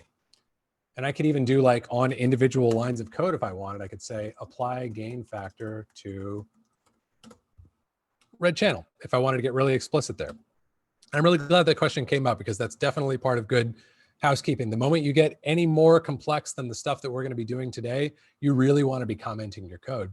And in fact, that can be another great approach to your development process. If you start with like, okay, I understand image science and math. I have the process-oriented mindset. I have Resolve Studio. I have Sublime Text. I have my log open. I've got all the pieces that I need to do a job well. I've got a clear concept, a vivid concept of what I'm trying to do. A great first step from there can be to go into Sublime Text. I've done this many times, and just pseudo code the whole thing out. So if I were to pseudo code what we just did, I might say declare, what's the what's the terminology that I'm looking for? Declare, you know, like basic transform function. Then I would say declare gain factor. And then I would say set apply gain of gain factor to a variable called R. And I could do that with the green and the blue channels, and I could say return array of 3 floating point values representing R, G, and B channels multiplied by gain factor. Like, it's a kind of silly example here, but literally anything more complex than what we just did, this is a great exercise. So glad that that question came up. It's always the double slash. You can do it on its own line or do it at the tail of actual operational lines of code, and they will still run. Any other questions before we move on? Okay, let's make some more stuff. We're like on a roll now. Okay, so we're gonna get a little fancier now. So far we've done these sort of like fixed operations. And as we talked about when we went on to our brief discussion of LUTs, both of the exercises we've done so far, they don't care what the input pixel data is. I don't care what you are, you're getting painted with the same brush. I don't care if you are 0 or 1,000,000 or negative 10,000, you will be multiplied by gain factor by the time I'm done with you. You got no say in the matter whatsoever. Now we're gonna do an exercise where we are doing some gatekeeping, and we are saying, well, depends on what you are. If you're this, I'm gonna do that to you. If you're something else, I'm gonna do something else to you. So let's once again just steal our basic enclosing function argument here. I'm gonna Command A and then Command C to copy, do a new blank document here in Sublime Text. I'm gonna paste that. I'm gonna remove that apply gain comment because that is no longer what I'm doing. And I'm gonna remove all of my junk here in the middle so that I can kind of start with a blank slate. And I kind of like this rhythm we've gotten into of saving things up front so that I don't have to worry about that when I'm done coding. So I'm going to save this into that same intro to DCTL subfolder inside of my LUT folder. And we're going to call this exercise 3. And for exercise 3, here's what I would like to do. I want to take pixels which are below a certain level of luminance, and I want to turn them pure red, which actually has the beginnings of something that can be useful for any of you guys who are in finishing, who might want to do this type of operation at the tail of your finishing process to make sure you haven't left any slivers of pillar or letterboxing in your image. It's going to take that kind of pure black value and turn it bright red. So we can basically set a threshold and say, hey, if it's below this level of luminance, turn it red. And so we're going to mix up a couple things from what we've done so far. The first thing that we are going to do is we are actually going to map in our initial red, green, and blue values from Resolve before we've mapped those in as individual, you know, R equals PR, G equals PG, B equals PB. And then we've bundled them back together into a float 3 at the end. We're actually going to work with these values as a float 3 all the way through the process now, just not because it's better or worse, but because I want you guys to get used to the fact that there's more than one way to skin a cat in DCTL, and you'll end up finding the conventions that make things the most intuitive and the most like legible to you when you're reading your own code. And that's important because stuff gets complex fast. So what we are going to do, instead of reading in our red, green, and blue channels as individual variables, we are going to declare, instead of saying float R, we are going to say float 3, meaning 3 variable array of floating point values. And we're going to call it RGB in. And we're going to say that is equal to PR for the first channel, PG for the second, and PB for the third. And you can see this convention of using these curly brackets to enclose the different what are called elements of my array. So I've got PR, PG, and PB. I'll do my semicolon since I don't want that error again. That was no fun. And now I'm going to declare another float 3 called RGB out. And we're going to say for now, RGB out is equivalent to RGB in. RGB out is what I'm ultimately going to return.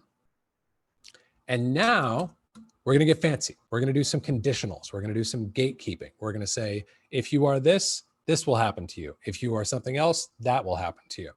So this is going to look a little more complex than it actually is, but stick with me. So we're going to do an if statement, and we're going to say, if RGB in, and we're going to put a dot X at the tail of this. What dot X refers to is it's saying the first of the 3 channels of this 3-element array. So in that case, that's my red channel, right? So I'm going to say if the red channel of my float 3 RGB in array is less than my threshold, which we're actually going to have to set up in a moment. But for now, let's keep going. We're going to do some logical arguments. We're going to say, okay, if that's true, but that's not enough. Also, RGB in dot Y. Anybody want to take a guess as to what RGB in dot Y is referring to inside of my float 3? It's my green channel. It's my second in my array of 3 elements, I should say. If RGB in dot Y is also less than my threshold, cool, but we're not done yet. We're also going to say, and RGB in, what do you think I'm going to put right after my dot here? Take a guess. X, Y, Z.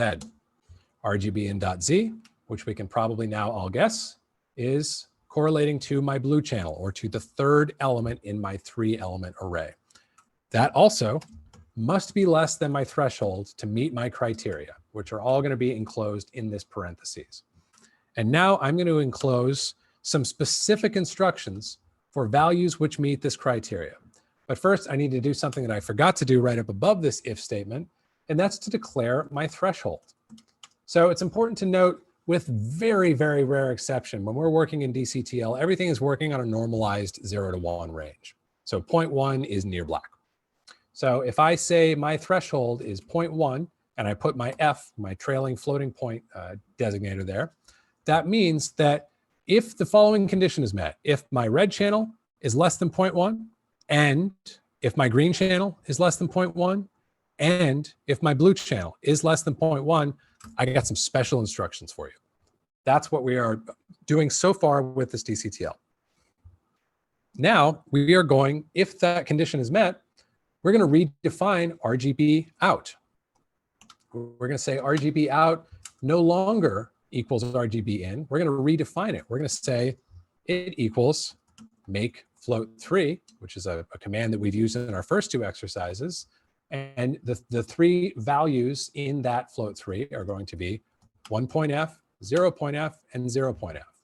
Now, we've talked about triplets earlier in our discussion today, and we've talked about what the sort of 3 elements in our float 3 arrays most commonly refer to when we're in our RGB color model. So somebody take a guess as to what color we are telling our RGB out array to be equivalent to if this condition is met. It's got a value of 1, 0, 0. That's pure red, right? So we're going to say you're equal to pure red, and I'm going to put a semicolon there at the end. Lastly, I want to do a little bit of housekeeping to make this a little bit easier to read. So I'm just going to do an indentation by hitting Command and then my little enclosing bracket to the left of my / so that I'm tabbing, and I could also just hit my tab key if I want to make life easier. It just makes it easier when we are nesting arguments inside of like conditionals or functions. Makes it a bit easier to read these things as we get more and more fancy with our code. So it's just a nice embellishment to add there. And there's one more thing we need to do before we can save and go over and run this, and that's going to be to return our value, right? DCTL's got to have that. So we're going to say return, but instead of making a float 3 as we did with our other return values, we're going to say RGB out because we already have a float 3 ready to go.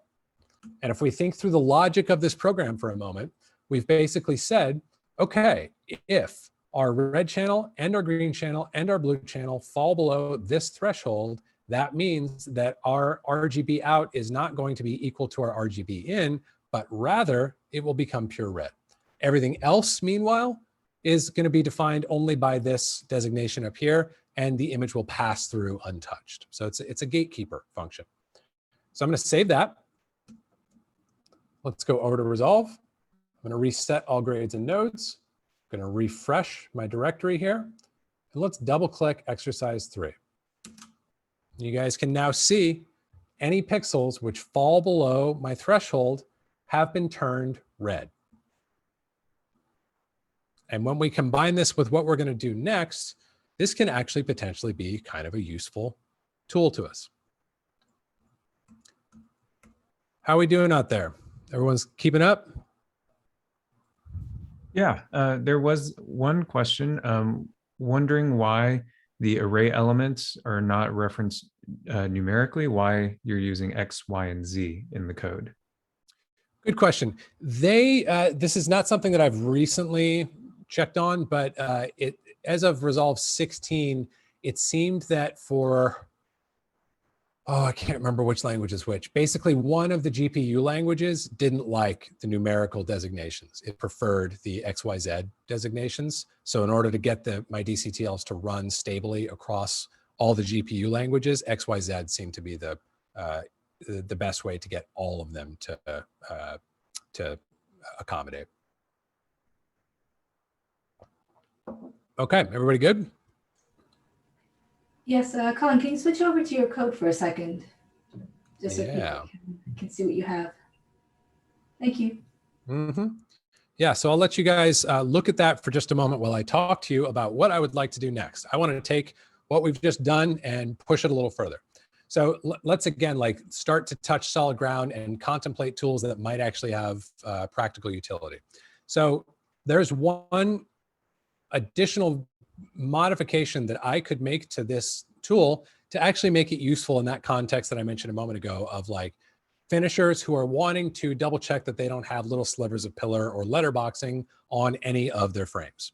And that would be to geometrically confine the selection. So in addition to the criteria that we've established here of okay, if you're below a certain threshold, you're getting painted bright red. I want to add another criteria to that list and say, not only must you be below my threshold, but you need to be on the outer, say, 10% of my frame. You have to be within 10% of the left, right, top, or bottom edge in order to be invited to my painted red party.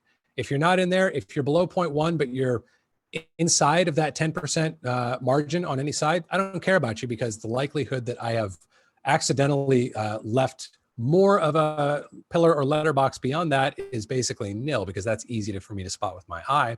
I'm looking for little errors that would be very difficult for me to spot at the edges. So I'm going to confine my qualification to the outer 10% of my frame. So that's what we're going to do next.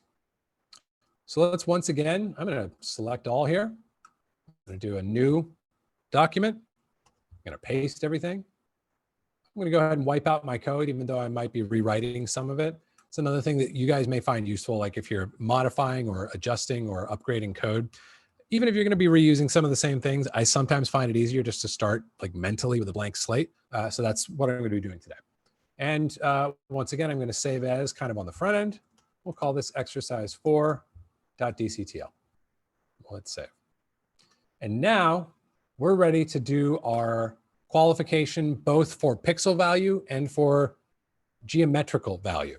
And actually, the function template that I just pasted is, I think, no longer going to work for us. Yeah, we need to use a slightly different function declaration. And I mentioned this when we first started talking about these functions earlier.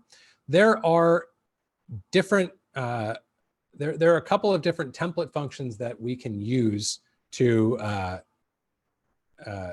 work with to write a DCTL.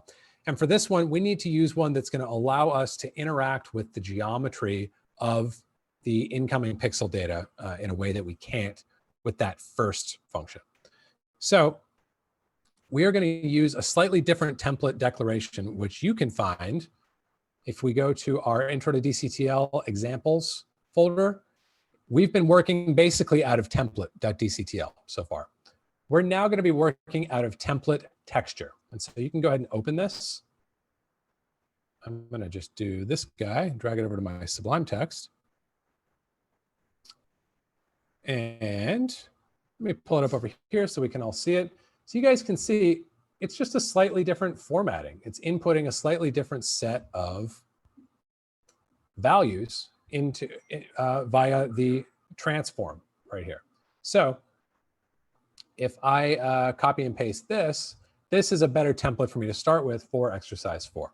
So I'm doing Command A, Command C, go back to exercise 4, and I'm going to paste that like so.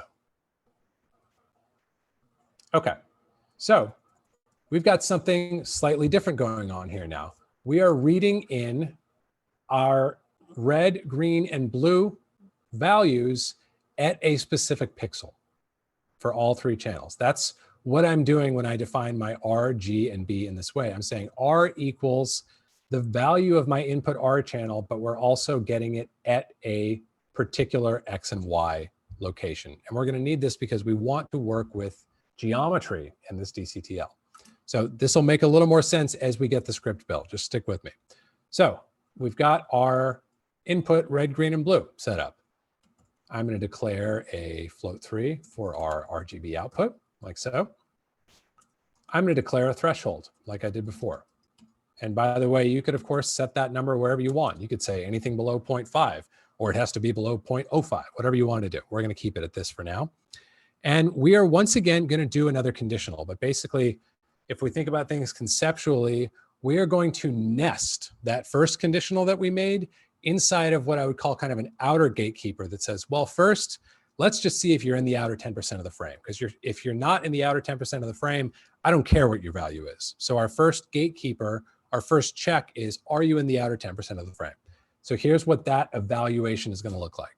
We're going to say if PX is less than 192, and I'm working in a 1920 by 1080 canvas, and I happen to have done this math manually, I actually could use my P width and P height values here.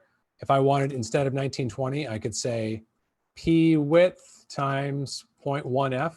In other words, 10% of my total width.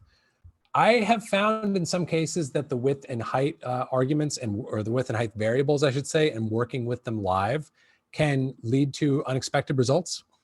So I prefer to just explicitly declare things rather than read those values in and trust them. That may have very well changed. The last time I probably even messed with that was like, midway through Resolve 16's lifespan. So that may very well have changed. And in fact, I would love if you guys experimented with me and someone messaged me and said, hey, you got it dead wrong. It's actually super stable and it works great. You'd be upgrading my workflow. But for now, I'm going to go with what works because I'm not afraid of a little basic arithmetic in service of a solution that I know is going to be supported across all of my GPUs and all that good stuff.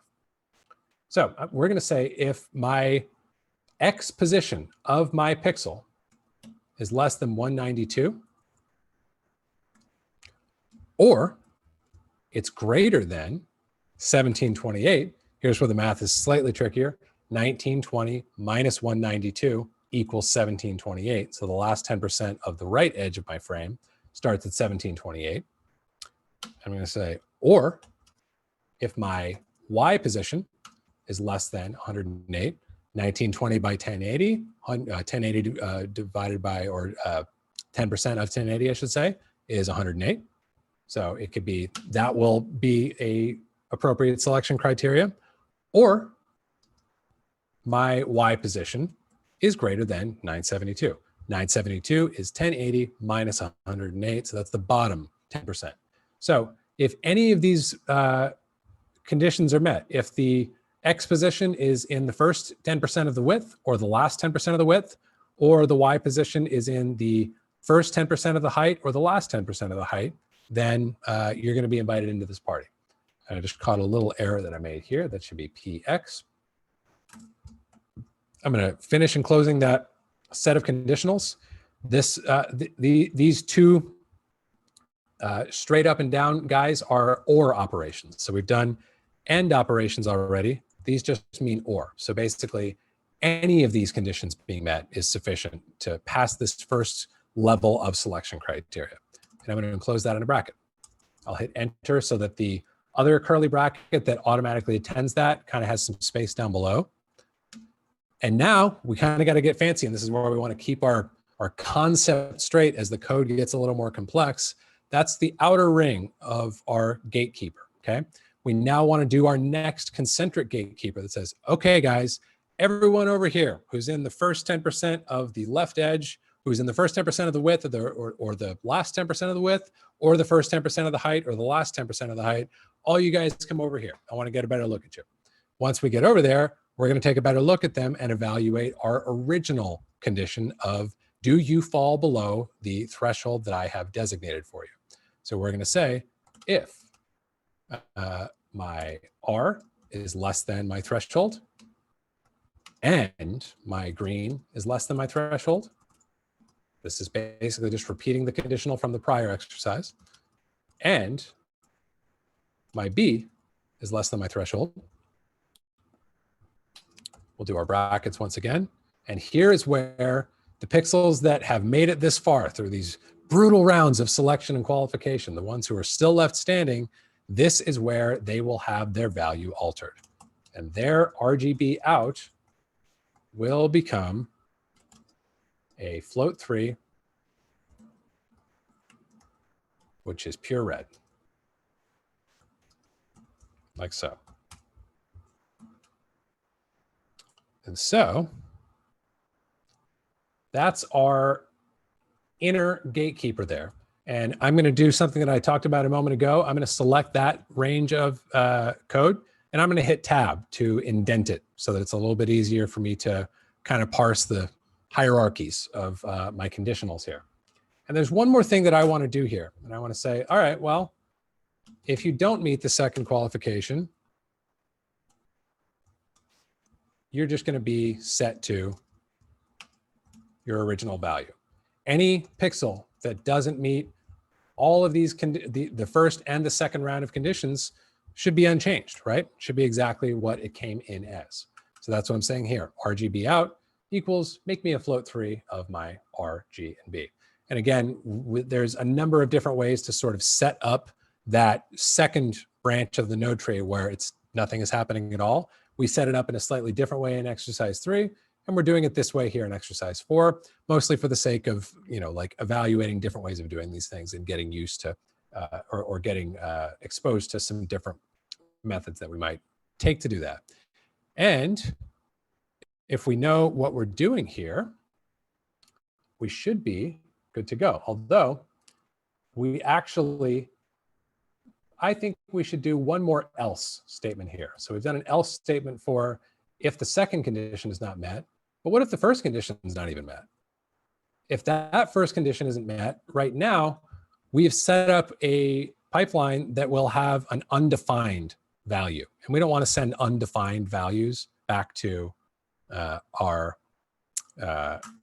of our DCTL. So we want to do one more else in case not even the first condition is met, where we're going to do the same thing.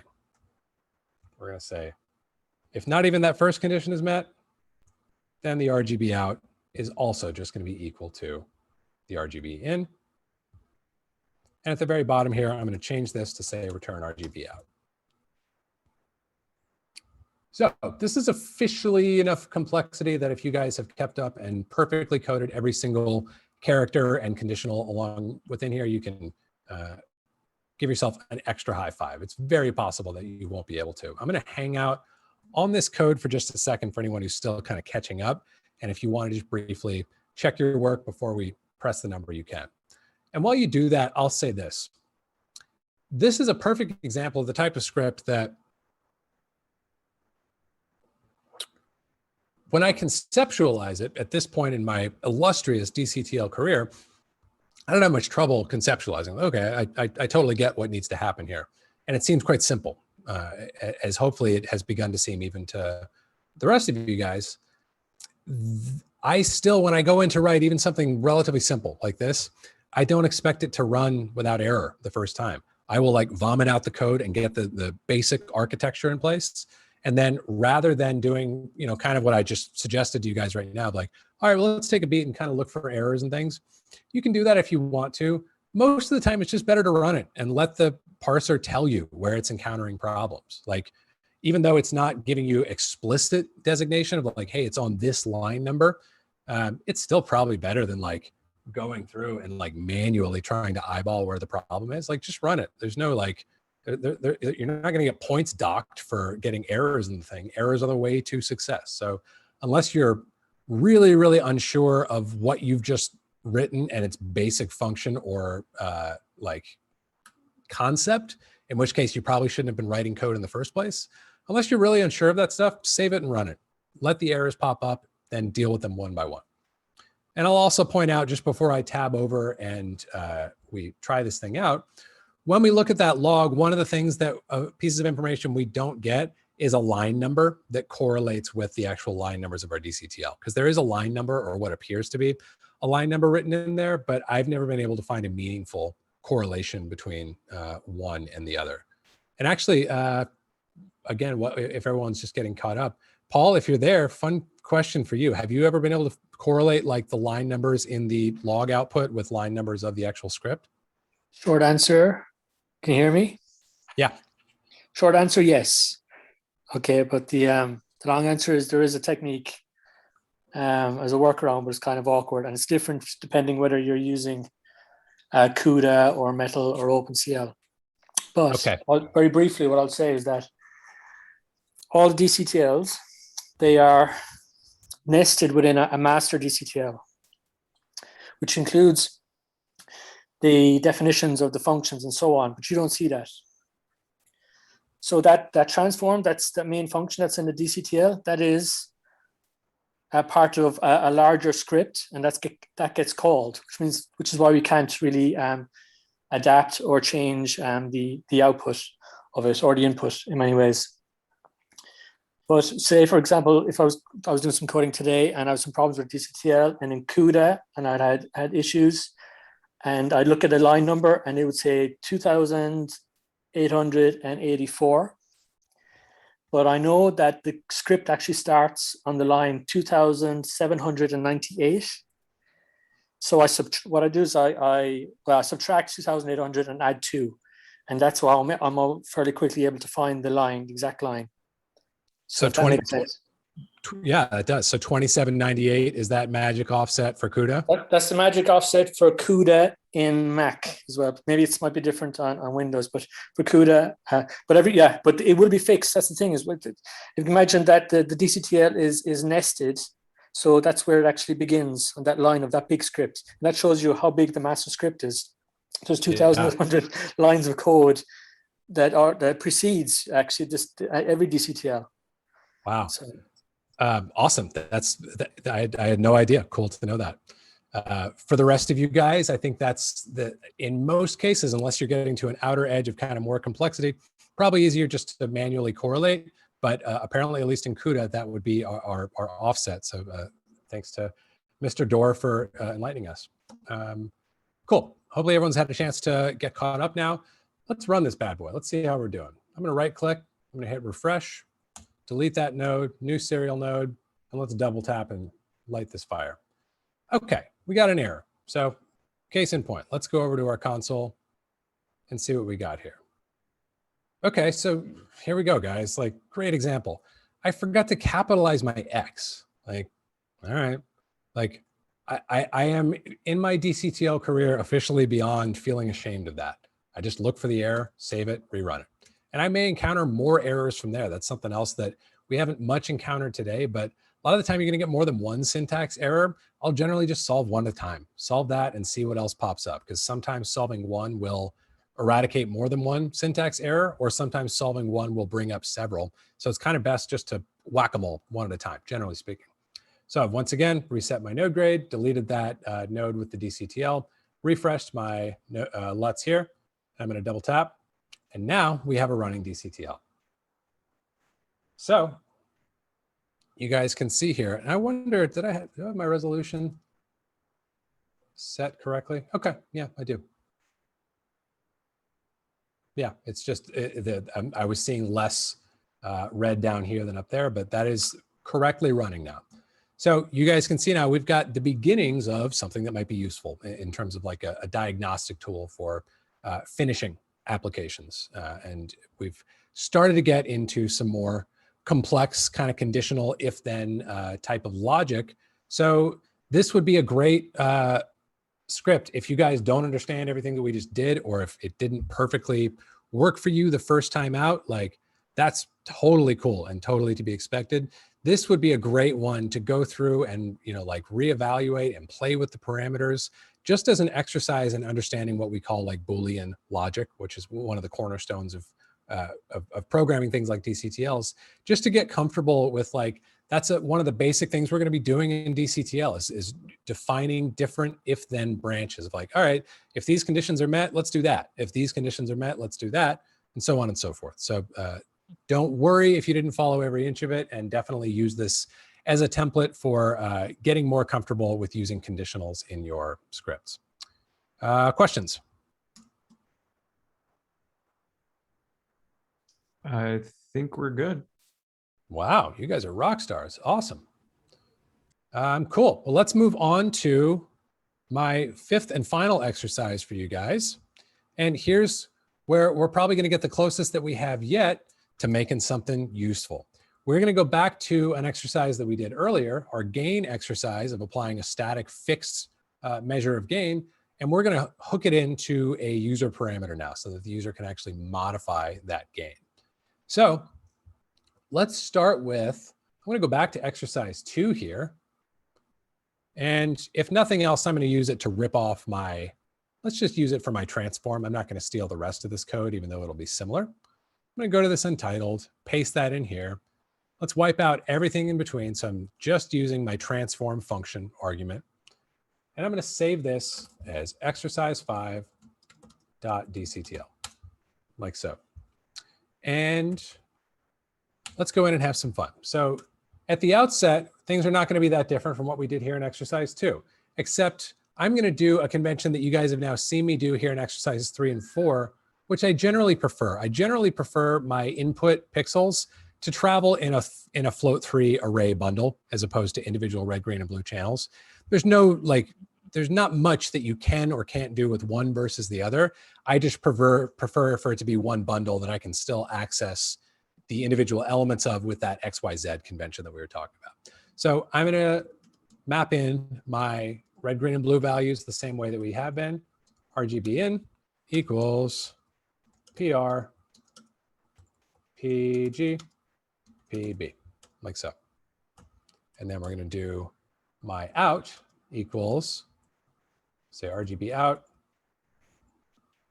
equals RGB in times my gain factor, which we've yet to define. And we're going to do that now. But instead of declaring it explicitly inside of our function, we are going to set up our first interactive element here.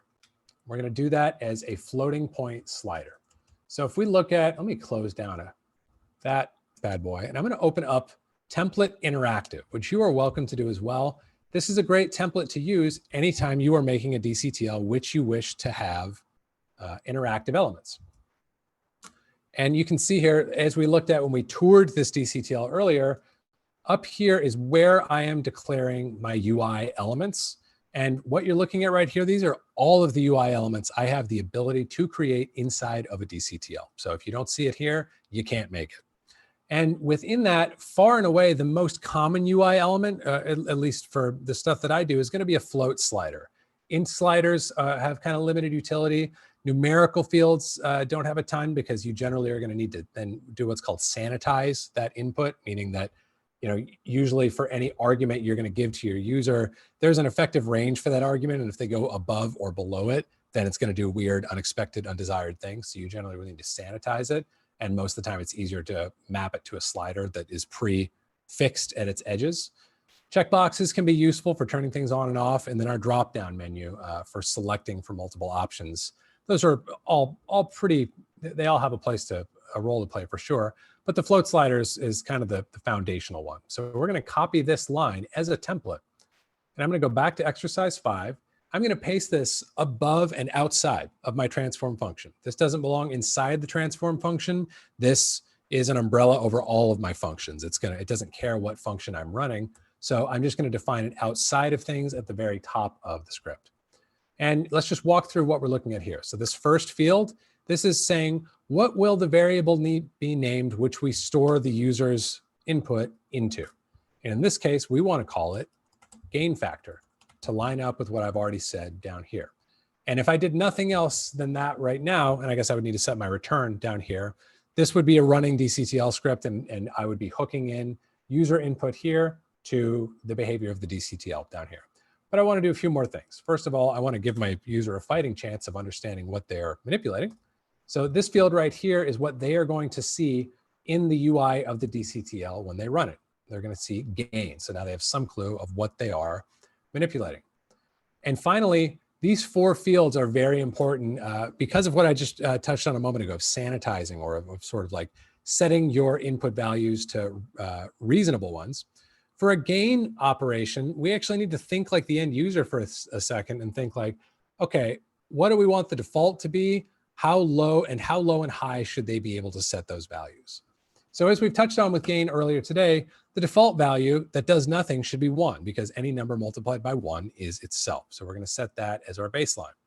Next, we are going to do an effective range, and we're going to say we can have a floor of 0. We don't really ever need to do a negative gain value unless we're doing something very strange. And we could set a ceiling wherever we wanted, generally like a 2 or a 3. That would be a whole lot of gain. And we don't, in this case, it's not a question of like, you know, I could set this at 300 if I wanted to, and they could slide all the way up to 300 and get a visually valid gain operation. But the issue at that point becomes that you have, in this ridiculous example of a range of 0 to 300, I now have a slider for which, you know, like 97 or 98% of which is a pretty useless set of values. So I want to be sure to limit things not only to values that will yield valid results, but to values that will actually be useful to the user. So for that reason, I'm going to say 2, because I don't really see my user needing to gain things up higher than 2 in a normal use case. And finally, this last variable here is declaring the increment at which things move. And for a floating point slider, an increment of 0.1 is a pretty good default to start with. So we've got our UI parameters set up here. We've got that hooked into our RGB out. And then finally, we're just going to return our RGB out.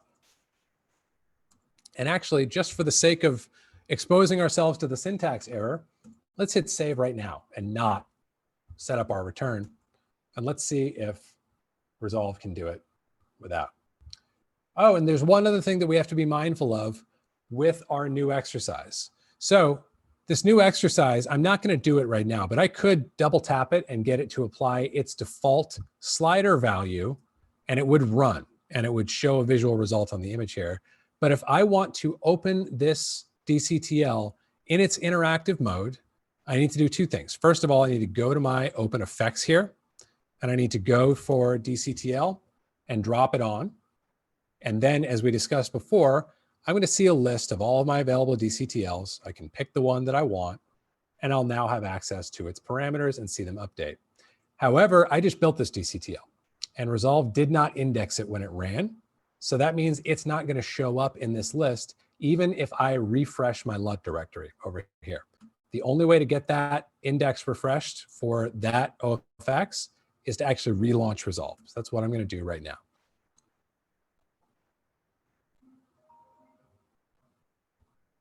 So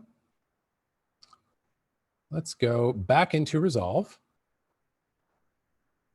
And now, because that file has been saved with that name into the folder, it's going to be indexed at runtime here.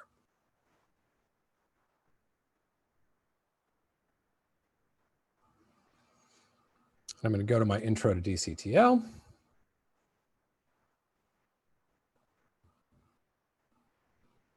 And let's pick up where we left off. Look for DCTL in my open effects.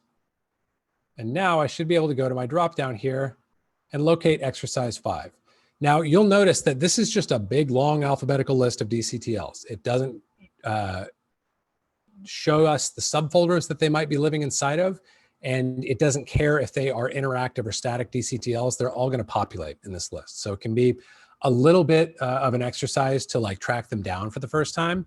And that's why just before I run this, you guys might have noticed like this workflow that I was using at the beginning of our workshop where I was like invoking these interactive DCTLs from saved stills. That's often what I'll do is I will find it in the dropdown, leave everything at its default Unity value, and then grab a still so that I can quickly pull that tool into my node stack without having to go to OpenEffects, find the DCTL OpenEffects, go to the drop-down menu and navigate to the proper one. So with that kind of workflow thing out of the way, let's launch exercise 5 and see how we did. And I'm going to hit reload, which can sometimes help, but we're not going to see any change right now, even if we move our gain. And that is because, as we said, we didn't return a value. And if we go to our log, we will see that and scroll down, we will see that protest listed. Invalid DCTL format, no return value. So that's one that you'll often bump into if you're like me. You'll be like, oh, I forgot after all of that fancy processing to return a actual value. So I'm just going to say, yeah, RGB out, the thing that I've computed, return it. Now I'm going to hit save. And now one of the fun things about these OFX DCTLs is they're a bit easier to reload. And in fact, this is on the downside, like we said, for a DCTL to populate here, you actually have to close and relaunch resolve. But once you do have it populated here, even if it's static, even if it doesn't have interactive elements, rather than that dance that we've gone through many times today already of delete the node, go to the LUT folder, refresh the LUT folder, drop the DCTL onto a new node, I can just hit reload DCTL. And if the gods are with us, we've now got a gain slider. Okay, so there you go. That's 5 exercises that I think are really helpful for kind of getting used to some of the basics of working with DCTLs. And would love to know what kind of questions we've got out there for this exercise or anything that we've talked about so far. Got a couple of questions, Cullen. Yeah. First of all, in that DCTL list, where did the names come from? The names are the names of the actual files. Minus the extension. Exactly right. Okay, great. And then Federico was asking, can you flag in the script the UI functions if a parameter can be keyed or not? So I've noticed that your parameters have that diamond shape that indicates that they're keyable parameters in your DCTLs. Oh, your sound's off, Cullen. There we go. Keeping you guys in suspense. Yeah, good question. So no, we don't have control over that. Every parameter is keyframeable and we don't have the ability to turn that off. Also, Tim asks, is there a list of defined functions? Yeah, so if you look at like the most basic functions in terms of like being able to set up code, you guys can find those here in your templates. So there's, I mean, really like interactive and texture, or rather interactive and template are no different, except that interactive has those UI parameters declared up here. But in terms of like other functions, like mathematical functions, you can find those inside of your developer folder. I believe they're in both, but I know that they are in the README. So you can find, like, let me just open this one up. There's all kinds of handy dandy math functions of like, I want to do an exponentiation operation or a natural logarithm or a power function, which we've already touched on today, or the absolute value of a number, or I want to clamp it to be within an interval, or I want to round it, or I want it square root. All kinds of different kind of predefined C-like mathematical functions that you can find indexed here inside of the README.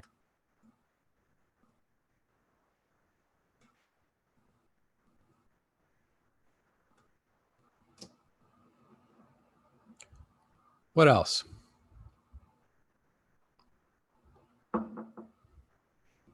I mean, everyone's loving it. Amazing. They're stunned into silence. Amazing. Yeah. you guys have been keeping up really, really well today. So I'm going to show you guys a couple more things if we're all kind of hanging. So I want to first talk about a concept, and then I'm going to show you kind of one more bonus feature. So I want to talk about like troubleshooting 101, like the chasm in between I've got an idea and I've got a working DCTL. As we've reemphasized multiple times today, that road is going to be paved with errors. So let's think about some of the strategies that we can use for effectively troubleshooting our scripts when they're not running or when they're not doing what we expect them to. So of course, the first one is, let's first verify, is the DCTL doing anything at all? And a good thing to remember here is like you may be doing something that is sneaky or conditional enough that like it can be, you basically, when you're building a DCTL, if it's got any kind of like subtlety to it at all, you may very well want to program in some kind of really loud visual feedback that, okay, yeah, it ran, it parsed, or no, it did not parse. So an example of that would be, in addition to whatever else your DCTL is doing, an example of that might be, I'm going to apply a gain factor of 1.1 to the output, just so when I invoke that DCTL, if it's running, I'm going to see a very palpable kind of hit of gain on there. That can be anything you want. There's nothing special to it, but you want to either, if you're working on a concept that's going to have a clear visual change, great. If you're not, you may very well want to cook something like that into your development process, just so you're not constantly having to apply the DCTL and then peer at the image and try to figure out whether it's even run or not. So that's kind of the first outer layers, like, is the DCTL doing anything at all?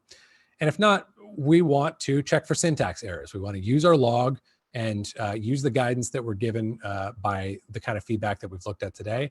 Thankfully, like I've shown you guys by my measure, I don't know, 60, 70% of the syntax errors that you're going to encounter are going to be as simple as the things that we looked at today. And they may very well be the things that we looked at today.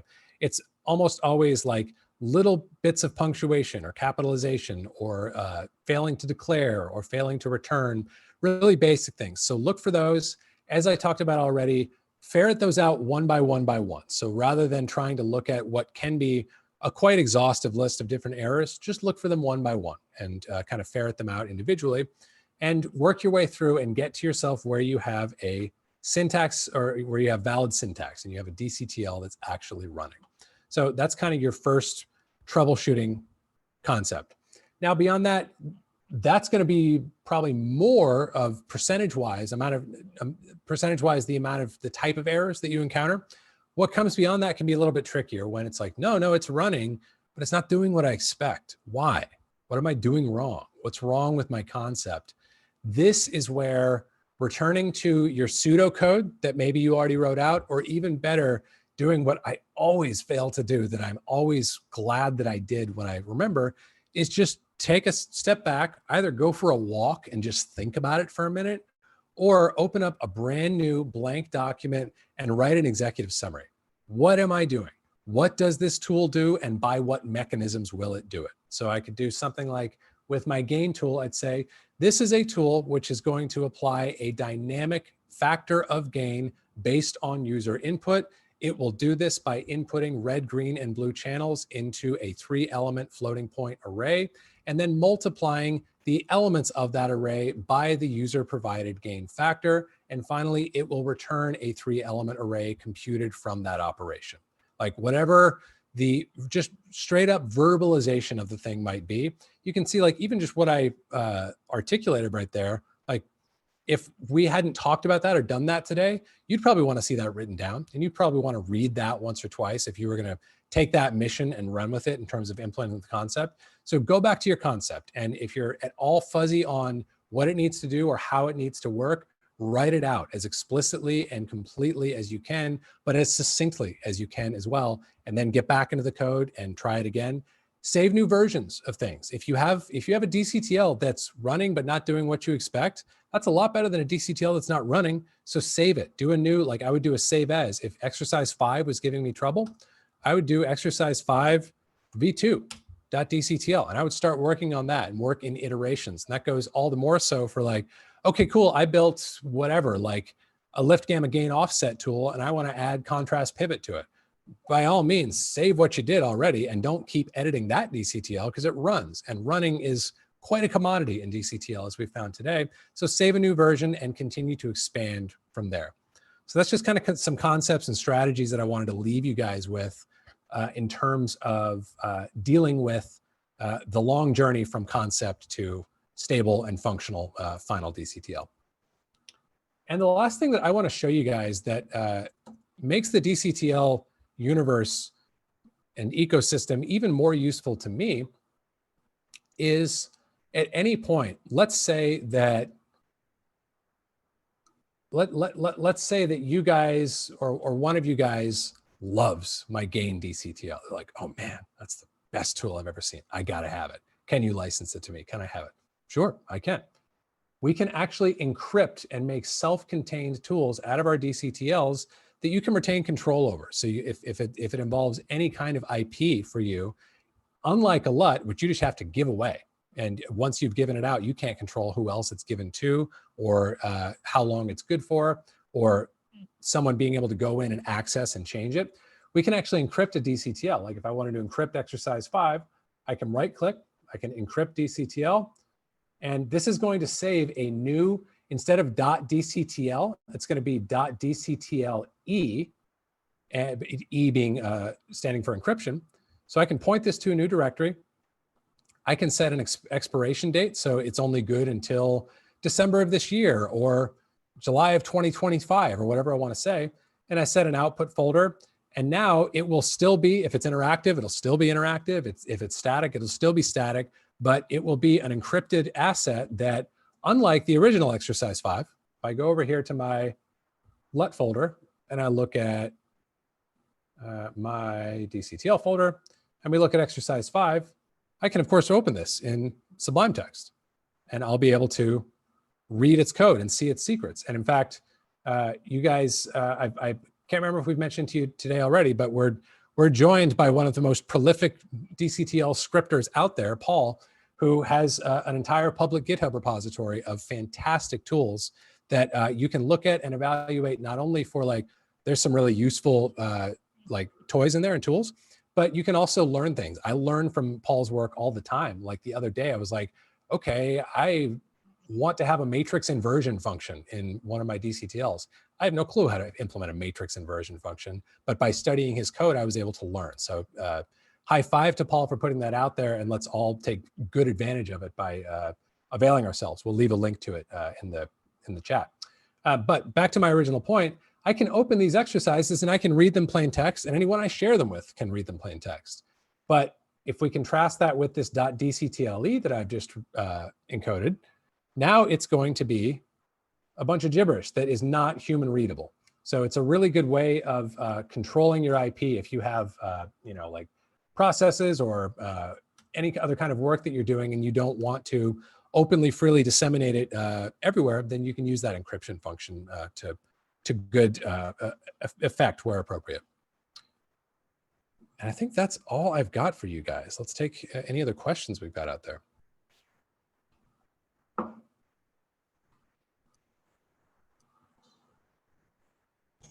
I mean, we're actually pretty quiet on the Q&A front. I don't believe it.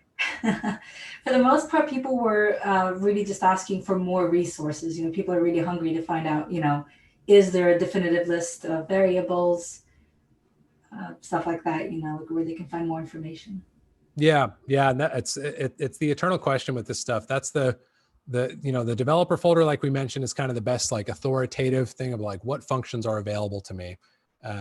But yeah, I mean, it's part of the fun of programming in DCTL. It's like very DIY and very like, you know, you guys have seen, we can save and update and look at results of stuff really, really fast. But it's a much more like, you know, it is not a complex or polished development environment. It's a very like lightweight and you know, like easy to use one. But in terms of like those resources of like authoritative things, it's certainly something that you kind of have to just engage with and be like, all right, I'm gonna either learn from the few resources that there are, or I'm gonna figure it out by being curious and by, you know, asking around or Googling around or whatever. So I think we've kind of shared the majority of the good resources with you guys. As I've mentioned a moment ago, I personally learned most of my DCTL game from reading other people's DCTLs. Like that to me was, whether it's the examples in the developer folder, whether it's Paul's scripts or other scripts that other people are writing and are gracious enough to share, that's really where I learned, because I was able to figure out like, oh, okay, well, this person is doing this in that way. So if I want to do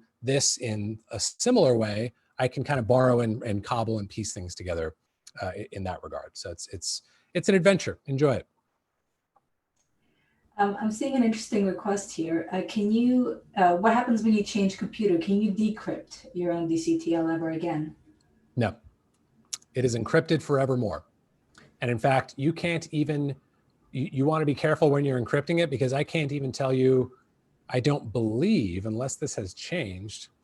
Let's like move this exercise 5 into my LUT folder, the encrypted version. Let me go to the top level. I don't even think I can see the expiration date. I think the only way to know what the expiration date on this is to hit it. Unless it's like a column that's been recently added. No. So it's very much a kind of one-stop, like once you encrypt it, you can't decrypt it, and you really can't even tell what your expiration date is on it. So you want to do that with care, and you know, maybe even like in my case, because I actually commercially do this stuff, keep records of like, all right, I generated this file with this name on this date, and I gave it this expiration date, and it was based off of this version of the like live script that I'm continuing to revise and version as I go along. And this is perhaps an idea for a future YouTube video. We've got Tim asking for Colin's top 5 DCTLs. Yeah. Oh man. Yeah. I'm just curious. I don't know if I've got the raise hand feature on here, but I'm curious if well, I'll just like say, if any of you guys happened to join for the Learn with Masters this past weekend, that event, that was kind of like, you could look at my presentation as like a sort of like pitch of like my favorite or my current favorite tools. And I went on all kinds of tangents and went a little bit crazy, but it's, let me show you one really briefly, just as a practical example. Let's come up with a relatively simple one. I mean, my favorite DCTL that I actually already looked at earlier today a little bit, my favorite DCTL is exposure, because it's still not implemented in a photometrically accurate way 100% inside of Resolve, but it is in here, where I'm basically, I pitched this to you guys before, but I'm linearizing the input log curve, applying gain in factors of 2, and then relogifying the thing on the output.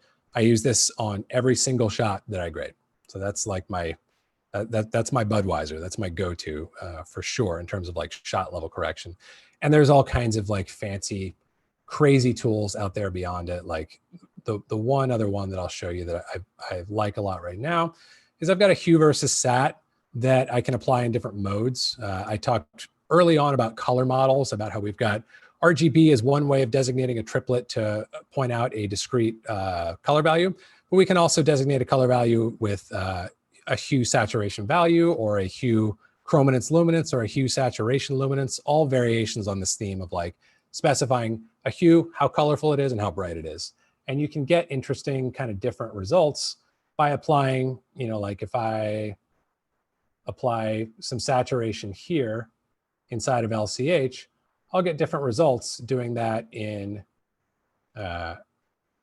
different color models. So you can see in my HSV, I'm getting kind of a deeper, maybe more filmy application of that saturation of my greens than with my LCH, and the scale is a little bit different as well. But that's kind of like, that's another new one that I'm kind of enjoying right now. It's one that I've been wanting to build for a while. So lots and lots of fun stuff out there to play with. And as Daria says, maybe that's a fun YouTube video for the future. Hey, Colin, I agree that that'd be a great YouTube video to see. I know you've mentioned this a bit before, but could you kind of reiterate what are some of the practical uses for DCTLs when you're grading? Yeah, absolutely. So when you are grading, like you can use DCTLs for all kind of stuff. Like our exercises, 3 and 4, those were about building us to a kind of diagnostic tool that we can use to measure things. So the fun thing about DCTL is because it's allowing us to make mathematical manipulations to our pixels, they can have all kinds of use cases and all kinds of applications. I tend to use them as a creative tool. So you guys saw my exposure tool, which of course exposure can be both corrective and creative, but that's my go-to for tonal adjustments. I just showed you that hue versus sat, which like obviously we have a hue versus sat in Resolve, but with my hue versus sat, I can control the color model that is being used to derive the adjustment and get a different visual result as a result of that. I'm trying to think like what other, like in terms of creative applications, like some of you guys may have seen, like I've got my commercially available like colloid product that is a bunch of fun tools and toys that you can manipulate things with, where you can get like film print emulation or film neg emulation, like more complex things that kind of fall outside the realm of a traditional color corrector like you would get with your primaries and curves. But honestly, the sky's the limit. Like you can, like here's one of those tools that is, Paul has a very similar free version of this tool, but like here's a fun example of like, this was one that I built a couple of years ago. It's just a contrast and pivot, but it gives me a slider for, do I want this with effectively a loom mix? Do I want a loom mix of 0 or of 1? And you can see that that changes my saturation by applying that contrast pivot either just to my luminance or to my RGB as well. So like, it's a lot of just like little workflow tweaks like that. It's not anything like, oh my God, except in rare situations. It's mostly versions of things we have some ability to do within Resolve, but it's things that you want to get a slightly different UI for or a slightly different implementation of than you have in Resolve. And I've found it to be an incredibly stimulating mental exercise to just feel like, okay, the way that the tools I'm handed in Resolve work, that's up to me. I can take the way they're handed to me off the shelf, and so many of them are awesome. Or if I have some like idea or inclination for a different implementation, then I can at least audition it with DCTL, and maybe it'll be brilliant or maybe it'll be stupid, but I can at least try it out pretty quickly, and maybe it becomes a part of my workflow. So that's a long answer, but hopefully a sufficient one. And I think we're getting close on time here. I'll do like one more if we have any others that we feel like we should answer.